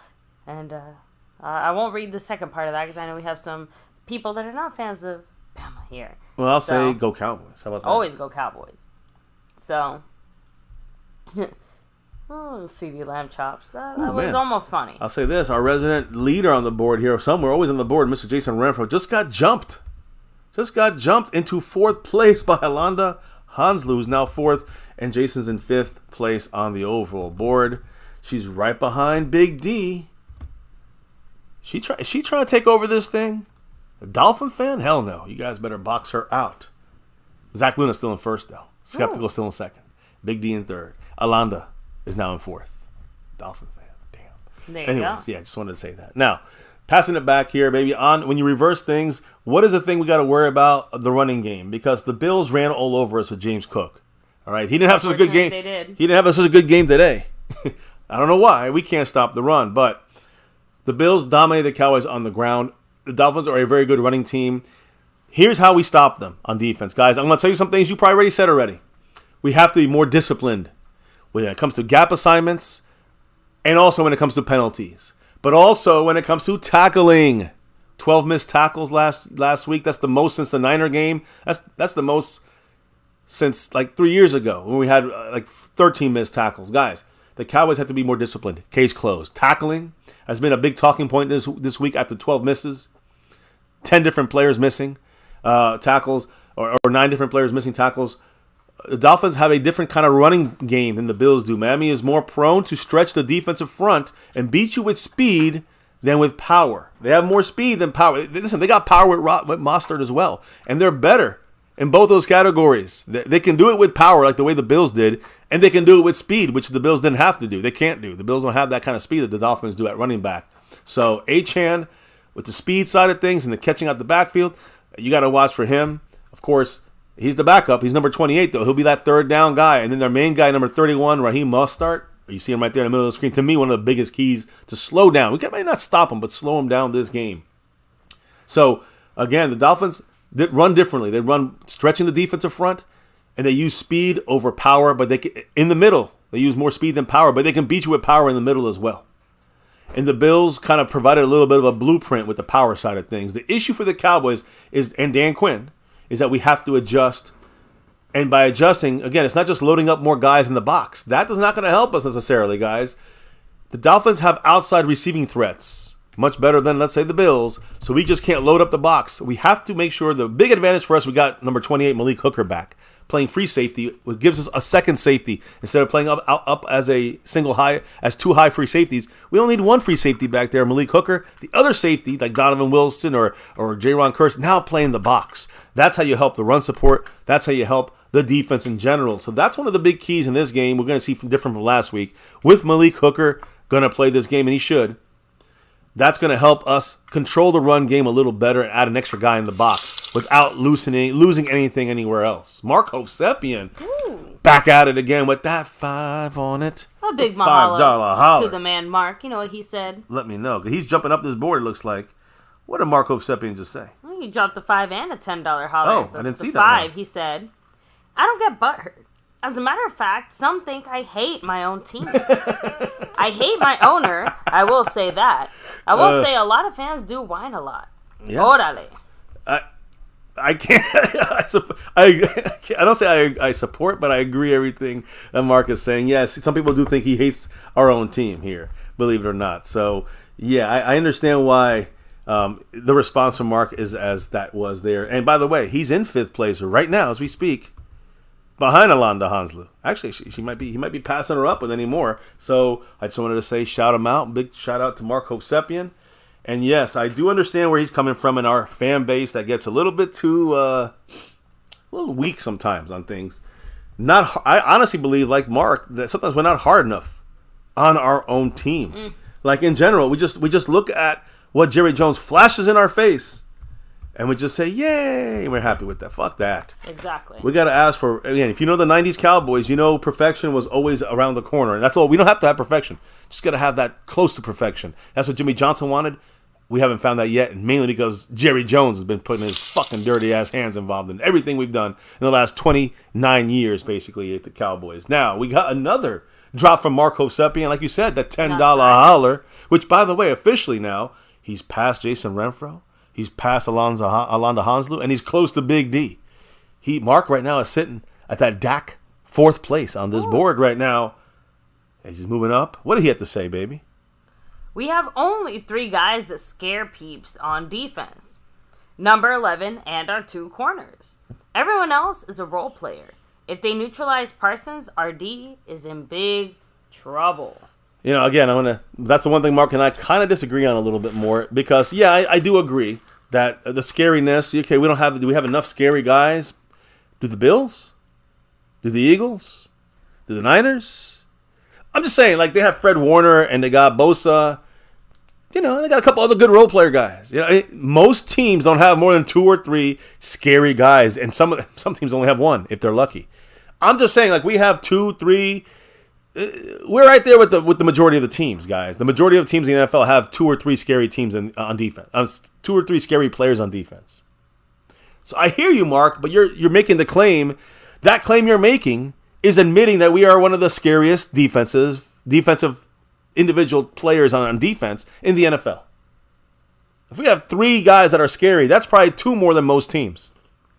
And I mean 30 out of the 32 teams. Maybe the Niners have a 4th scary guy. Who else has 4 scary guys on defense in the NFL? I'm waiting, Mark. I mean, I love the back and forth, but I got to be honest. That's the one thing I disagree with you. Even though I understand we got to get more scary guys, so does everybody else. Everybody in the league wants to have 8 scary guys on their defense.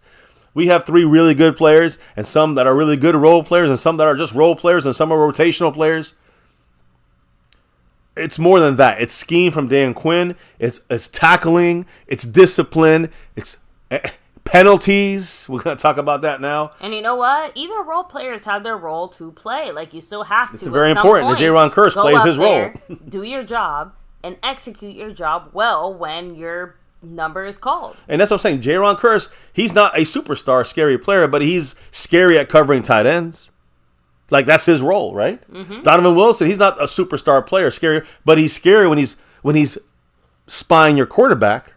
Then he's really good. Like, that's what Dan Quinn does. That's why I'm saying I think it's not about scary, who's not. I think it's how you use your guys to get the most out of their talent and their abilities. So, you know, just throwing in my 2 cents on that right there. But appreciate you, Mark, again. And I hear you. Trust me, I hear you. I would love to have 8 scary guys on defense and 8 scary guys on offense. Right. We don't have that. We do have 33 points, though, on that board for Retro Scotty as he's hanging on with Damone Clark right there represented. So, again, when I say discipline on defense and offense, but I'm talking about defense right now, the running game, we have to adjust there. I think Malik Hooker helps us some there. I want to see Mozzie. This is probably his best chance to have a best game in this season for him against a very weak offensive line, interior offensive line. Forget tackles are good. The interior is where they're weak. Mozzie has a chance to have his best game. Now these guys will be scary, like Mark said, but they'll have to play their role, right? But to me, it's also tackling better. 12 missed tackles, just like in San Francisco, week 5. No Jonathan Hankins, so it's going to be harder to make tackles, right? But still, he'll be back next week. It's still a big loss for the run defense. So no Hankins hurts like no Hooker hurts last week. But at least we get half of that back. Hankins we get back next week. And that's the thing. I think that's the biggest increase in this defense. You're going to see us playing more aggressive because we're going to have 1 safety high in Malik Hooker coming back to the team. And that's going to help us help a little bit more when it comes to coverage, when it comes to being an aggressive defense, and when it comes to stopping the run. I'm not saying that's the answer, but I'm saying that's going to help. So no penalties, better tackling. We're going to have Malik Hooker back. That's going to help the entire defense and Dan Quinn's adjustments. It's going to help Dan Quinn's scheme. Just have that one guy in there that plays by himself, single high safety. We could not do that last week without Malik Hooker. That's how important Malik Hooker is. So I hope everybody understands exactly what I'm saying, and I hear what your guys' thoughts are on this. Let's keep it going. Because Marco Seppi said, hold on, I got something more to say, and I put another 5 on it. What did the Mr. Marco Seppi say with that $5 holler? He said, our role players are very average. Fowler and Armstrong would not start on most teams. Well, hold on. But Armstrong and Fowler are both backups. They're both rotational backups, my guy. So, again, I want to make sure Mark's on the same page with us here. Fowler is a backup. He's not a starter. Okay. Even Sam Williams starting to get more snaps than him right now. And you got Armstrong, who is a pseudo-starter rotational player on certain down and distances. But we know the starters are DeMarcus Lawrence and Micah Parsons, right? At edge. Mm-hmm. I'm just saying. So, a Reddit's faultiness there. In your comment there, Mark. But we'll get to Skeptical. He will drop that $2 holler in a moment. What else did Mr. Marco Seppian say? I wanted to challenge that. Let's keep going. He said, I'm saying we need slight upgrades to be more elite like many think we are. I think the upgrades come in spots like run-stop defensive tackle. I think we have to hope Mozzie comes along. He'll be taking over for Hankins in the future. I think we got to hope for maybe, I don't want to diss our linebackers, but maybe a more kind of middle linebacker made guy, at their better point of their career. You know what I'm saying? Like, if we had Rashaan Evans at his best point of his career, if we had, what's his name that went to the Eagles, Darius, Leonard Davis. Okay. No, was it Leonard? Shaquille. Look, Darius Leonard. I'm sorry, Darius Leonard. When he was at the top of his game, Shaq Leonard. I'm like, oh. He is Shaq Leonard too. But at the top of his game, that's the kind of guy we kind of need at linebacker. I don't need another coverage guy like Micah Parsons or Marquise Bell. I don't need an all-around guy like Damone Clark. I need a run-stopping beast in the middle, and we don't have that. So that's the one upgrade I agree with you on. Everything else, I think we just got to hope that the clown show's guys shows up, and Mozzie's one of those guys of many. Osa got to continue to keep getting better, and they just got to keep getting better. And Sam Williams got to keep betting. These guys come up, and this will fit some of these pieces for the near future. I'm with you there, Mark. I love this discussion. What else was said there by the man staying skeptical with that $2 J-Lou holler? And taking retro to Deron Bland numbers right there. He's only Deron Bland away from someone stealing that stream boss before tomorrow's game. What does Skeptical say other than staying skeptical? He said 24-20. Cowboys. That's going to be an interesting score prediction. I can't wait till we do our bold and score predictions at the end of this stream here. Coming right around the corner. There you got Skepticals, 24-20. Go Cowboys. So, again, and hey, this is perfect timing, Mark, because I just talked about that run defense, and we got to stop the run. We got to be more disciplined. Penalties, making tackles. We got Hooker there to help us. The Cowboys have offensive line issues, right? I mean, we have no Tyron Smith, right? The Dolphins, on their offensive line, have worse issues when you look at the injuries they have. Isaiah Wynn, the starting left guard, been on IR for a couple of weeks. Their starting right guard, Robert Hunt, out for this game. Their starting center, Connor Williams, on IR after 2 weeks ago getting injured. He's out for the year. They got Eichenberg, who's also banged up. He's their starting center right now. Right tackle, Austin Jackson. He left the game after 17 snaps last week with an oblique issue. He's questionable for this game. Their entire offensive line is either out, questionable, other than Terron Armstead. They're all in bad fucking shape, guys. Terron Armstead, number 72, left tackle, is not the blind side tackle for Tua. Tua is left-handed. So the right side is Austin Jackson. I just told you his name. He's not that good, number one. But he's hurt. And if he plays, he's going to be not 100%. That's where you send Micah. Also, if he's out, who plays? They got guys like Keon Smith, Kendall Lamb. It's like lamb to the slaughter right there, guys. If they have anybody on that right side, the Tua blind side spot, that's a key to victory for the Cowboys. And you got DeMarcus Lawrence or Micah Parsons that can really work that side of things, in my opinion. So, yeah, I want to see how we can work through this offensive line of theirs, because I believe there lies a key in there. And, the other guy, they're skeptical with another $2 holler. What did he say with that J. Lou, too? He said, I need to see adjustments when necessary. I mean, okay. When necessary is a very general blanket term, and from what we've seen, the Cowboys are somewhat hesitant to bring out any changes until after halftime. With Dan Quinn, just definitely. throwing that out there. Yeah, with Dan Quinn, we definitely have trying to do that. We try to wait till halftime to bring up those changes. But you know what Dan Quinn didn't do last game? He didn't make many adjustments. You know why? Because we're missing Hankins and we're missing Malik Hooker. There are only so many adjustments we could afford to do with both of those guys out. I truly believe that's been the issue, and then left our guys in some bad situations where they had to make tackles and couldn't. The smaller guys were getting we're getting destroyed. They're running 22 personnel with 2 running backs and 2 tight ends, and we're running nickel and dime defense. That's a Dan Quinn adjustment that he got caught off guard, and he needs to come stronger this week. And I just don't know. I think that Malik, we'd love to have Hankins back. That would make the difference. But if Hooker was there, if he will be there this week, to me, that is a huge, huge upgrade to what Dan Quinn can do aggressively.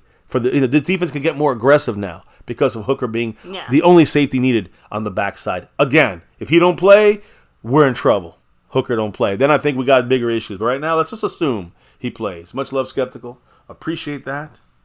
And go Cowboys, my man. And, we just talked about, again, the offensive line for the Dolphins kind of banged up. And that's why I'm going to bring up the one guy I didn't mention. His name is Lester Cotton, number 66. Mm-hmm. Important because he's going to have to go up against, probably most of this game, on a lot of snaps, Mazi Smith. And this is Mazi Smith's chance, guys. Lester Cotton, not that good. After playing a career high, 36 snaps against Buffalo, first-round rookie Mazi Smith is going to have another chance, again, starting tomorrow in place of Jonathan Hankins as he nurses that ankle injury. And he's going to Mazi Smith's going to have his best opportunity to have a good game, and now he's going to get another solid opportunity to face fellow backup center Liam Eichenberg, and this is the guy that had to start, Lester Cotton. He's also a backup that has to go in there and start for them. So we're going backup versus backup now, right? Inside, which kind of evens things out. Now can Mazi take advantage of his role inside? If he gets off the ball quicker, he will be a monster tomorrow on that field. So having to fill in at left guard for for 4 of the last 5 games for the Dolphins, Lester Cotton, number 66, has been Miami's quote-unquote 6th man on the offense. He's our 6th best offensive lineman. Similar to how Chuma Edoga is our 6th guy, whether at guard or tackle. So you guys get the feeling. It's like a Chuma Edoga, but starting at guard. Lester Cotton has only allowed 1 sack and 7 pressures over those 4 games of the 5 that he's played in. However, his run blocking has been extremely suspect for Lester Cotton. He can pass protect. We don't want necessarily Mazi getting sacks. We need him stopping the run. And that's where Lester Cotton is not that good.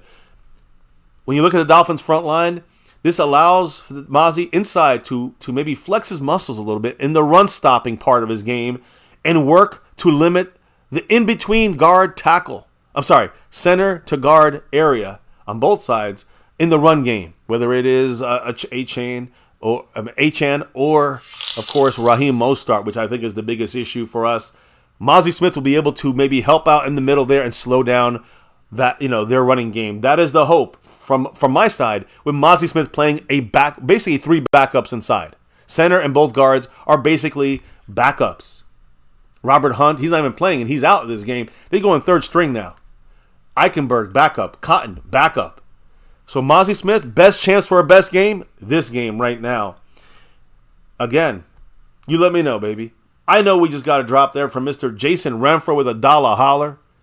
And then Mr. Mark Hosepian dropping that 5 on it, which I think boxed out somebody. I don't know what happened, but I think Mark was boxed out by Jason Renfro's drop. 23 points for Retro Scotty, Rico Dowdle, Jordan, whatever. What did both these guys say, baby?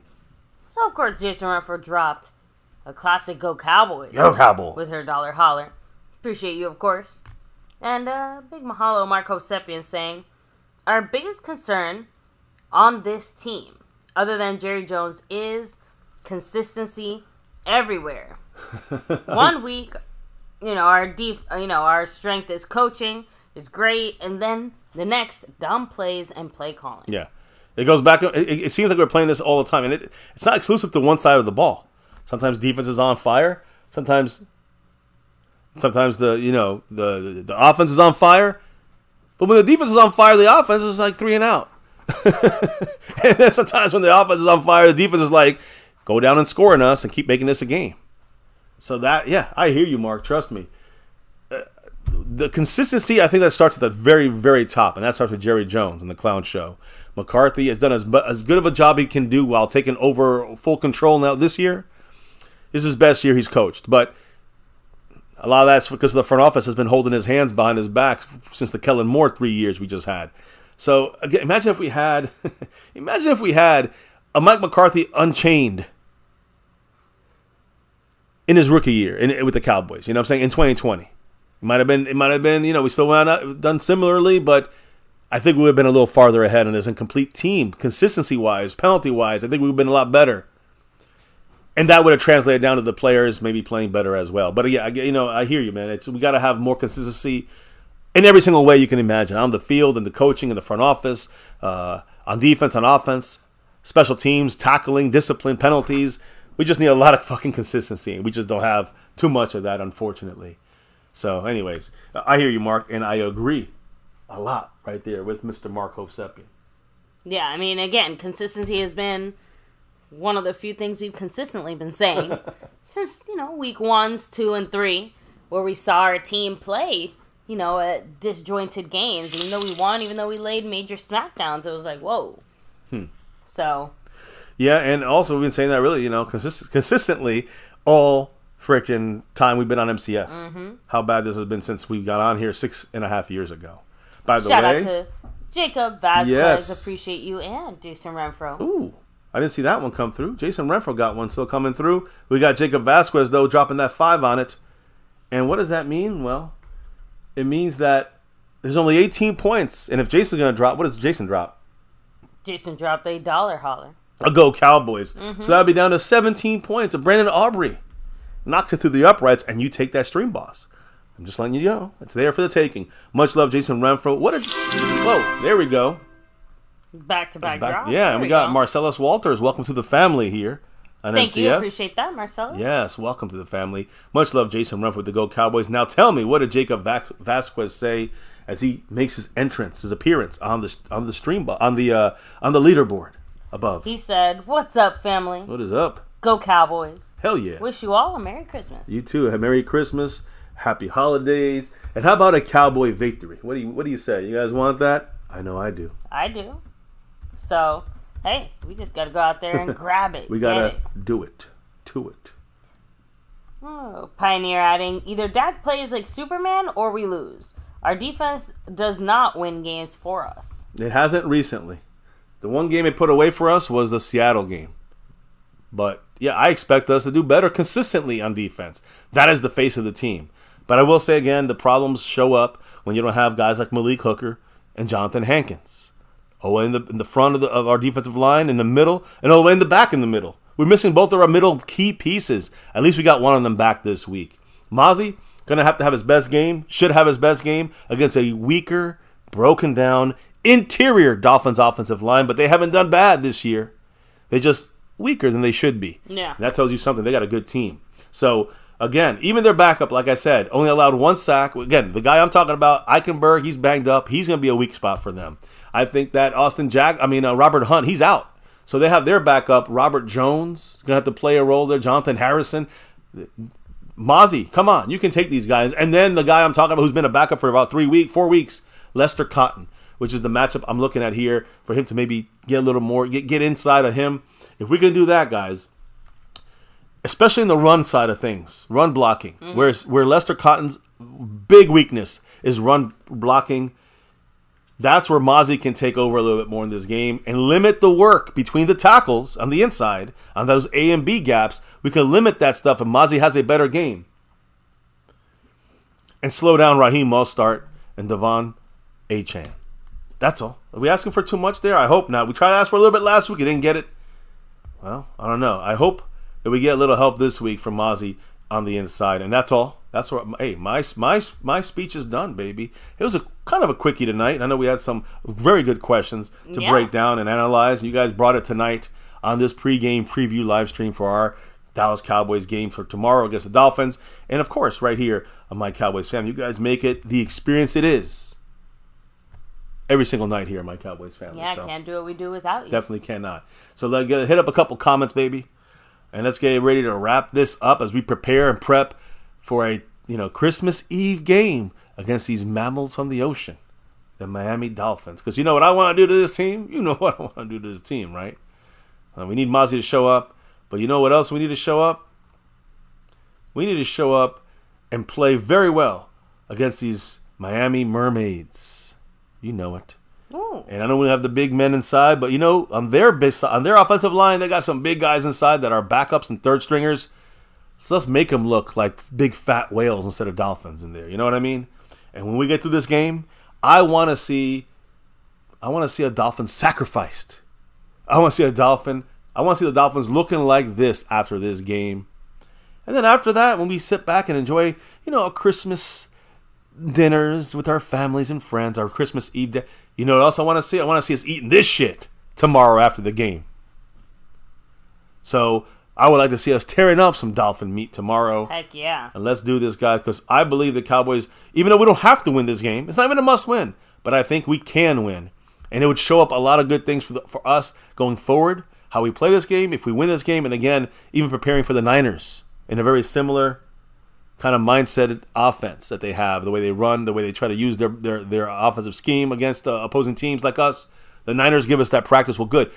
We get a little practice now for the Niners now. And, hey, after we thrash these guys, let's have some dolphin sushi. I'm all in. Right? Even some mermaid juice. Hey, I think all of us can make a little extra room in our stomachs for some, dolphin sushi, right? Damn right. I don't even eat seafood, but I'll eat that. So, Noah, let me go ahead and do some quick little shout-outs here. Yeah, some comments and shout-out combos. Now, Pioneer saying Ferguson needs a career game. Well, I never mentioned Ferguson in this show tonight, but last night I went very in-depth about the importance of Jake Ferguson, and his importance is major. Their linebackers are not good coverage guys. Their safeties are not good coverage guys against tight ends. Another key, right? We talked about that in detail yesterday, though. Another underlying key to this game. Hell yeah. So, Skeptical Fan, much love, saying all members, don't forget to use the emojis tomorrow. Yeah, drop them like it's hot, especially with Alonda in the house. You got to show up her smelly dolphin fish team so we can keep slaughtering them illegally on the shores of China. So, kind of rolling back. Mark Hope Seppi and Big Mahalo saying, whatever happened to the so-called Steel Martavius Bryant, receiver? I never said that here. We said Martavius probably wouldn't play this year. All right. Neither is Trey Lance. He ain't playing this year. So, yeah, these are just guys to look forward to see if we may need them. Maybe a playoff situation comes up and we need somebody in an emergency. But, yeah, you ain't seeing these guys probably until training camp of next year. And then we'll see how they roll. So, Skeptical Fan, of course, much love. Jacob Vasquez representing Pioneer. Yeah. Jason Renfro, of course. Retro Scotty in the house. 16 points, though. Hanging on. 16 points on the stream, boss, before we enter tomorrow's game as we exit tonight's stream. So, Xavier Lab, go take it easy, Brandon Katz. No, just I think we touched on most of the newer comments here. So, Josh Allen provided a cheat code for Micah. Unfortunately, he wasn't the only one. Again, you're starting to get a little bit predictable with the way that we are using some of our players if we have multiple teams out here, being able to scheme us so effectively. I'm with Mike. He's like, let's get some grilled mahi-mahi. Jason Renfro said, a dolphin's a mammal. I always call them mammals, but I call them a stinky fish in this case because, well, they swim with the stinky fish. You know what I mean? So they're going to smell like stinky fish. And let's get some dolphin meat. I'll allow it, I guess. So, but with that said, guys, again, let me keep rolling, doing some final shout-outs here, right? Yeah. We have Freedom First, Pioneer, Skeptical, Retro. Kenzie Bands, Antoine Scott. Let me see. Big Boss Man, much love. Yeah. Dave Walker. Mater 97. Oh. Well, they changed it on me for the Christmas time, but I got as far back as I can go, at least on my side. The leader in the Cash app side just dropped a little dollar holler. Oh. Jason Renfro. In the Cash app side of things, as he continues to lead by just a little bit on that side of the board right there. Much love, Jason. Appreciate you, and go Cowboys. So, Hood Patriot, what's up? He's here. So, he said, I'm late as heck, eating a bowl of cereal. Replay it. It's important. It's a great stream, so check it out and watch it and enjoy it. Comment. Let us know what you think.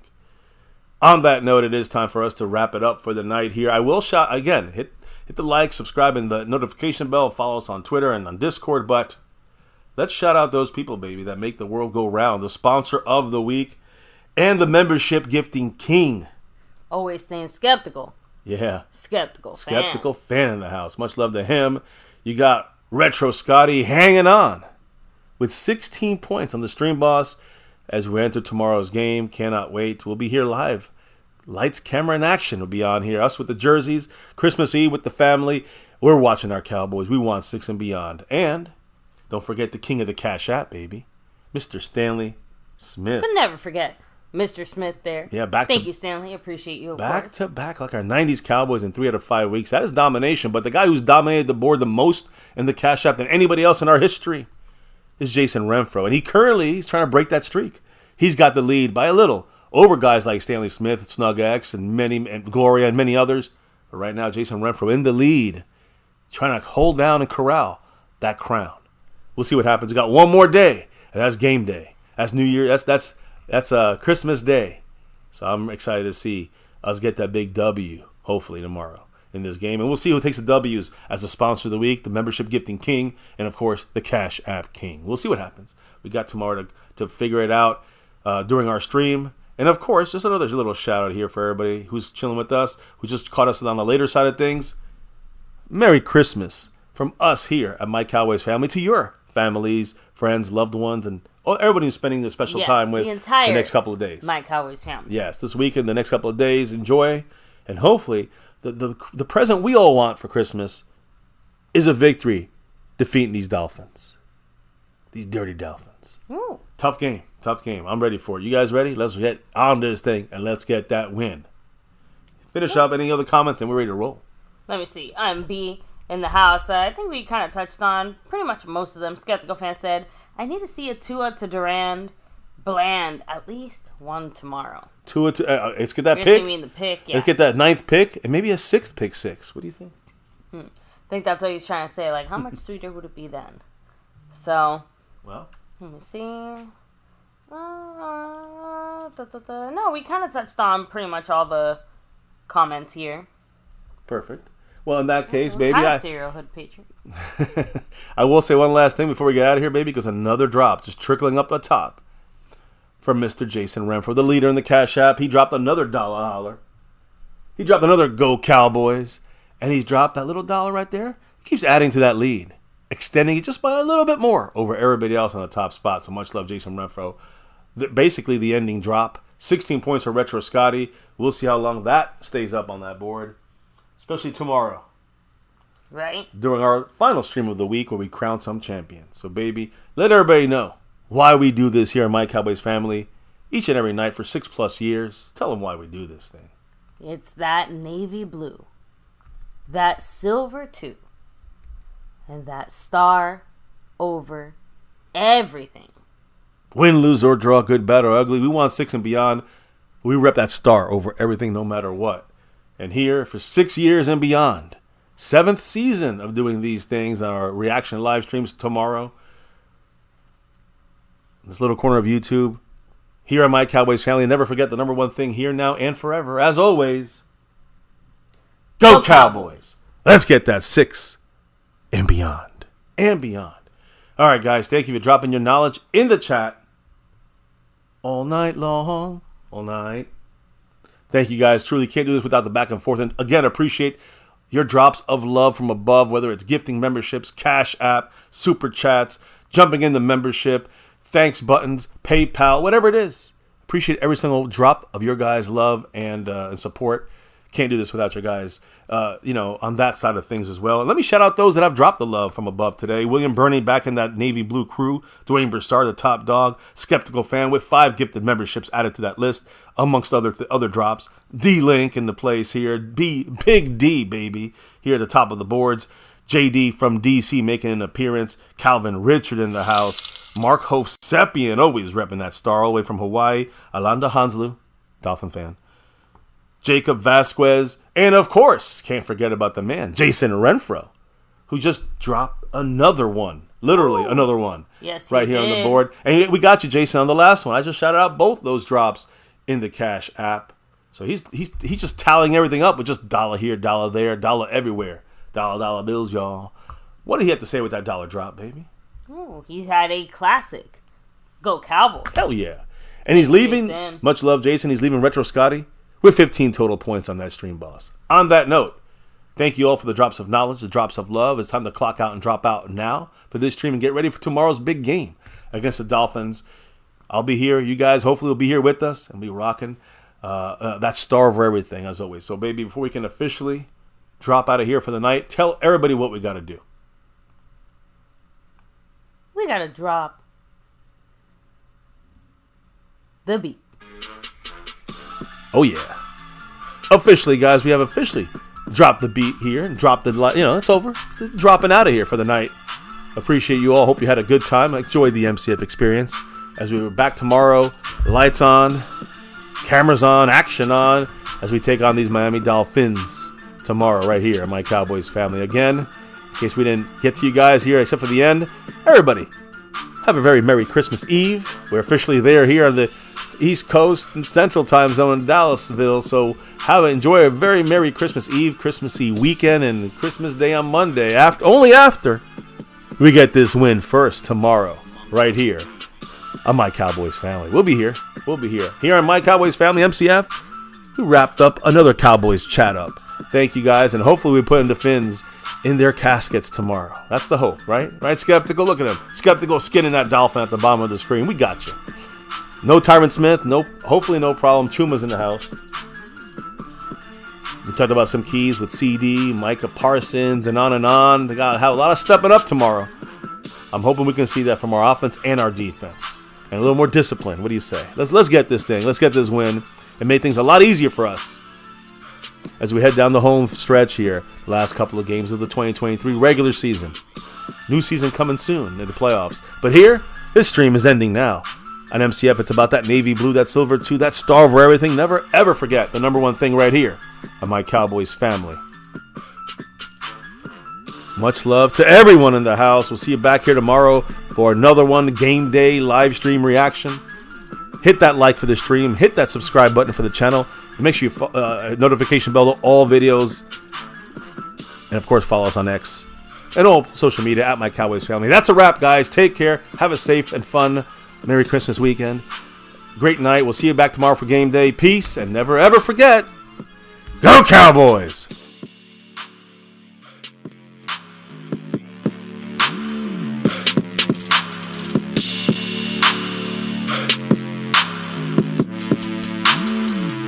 Monk on the beat.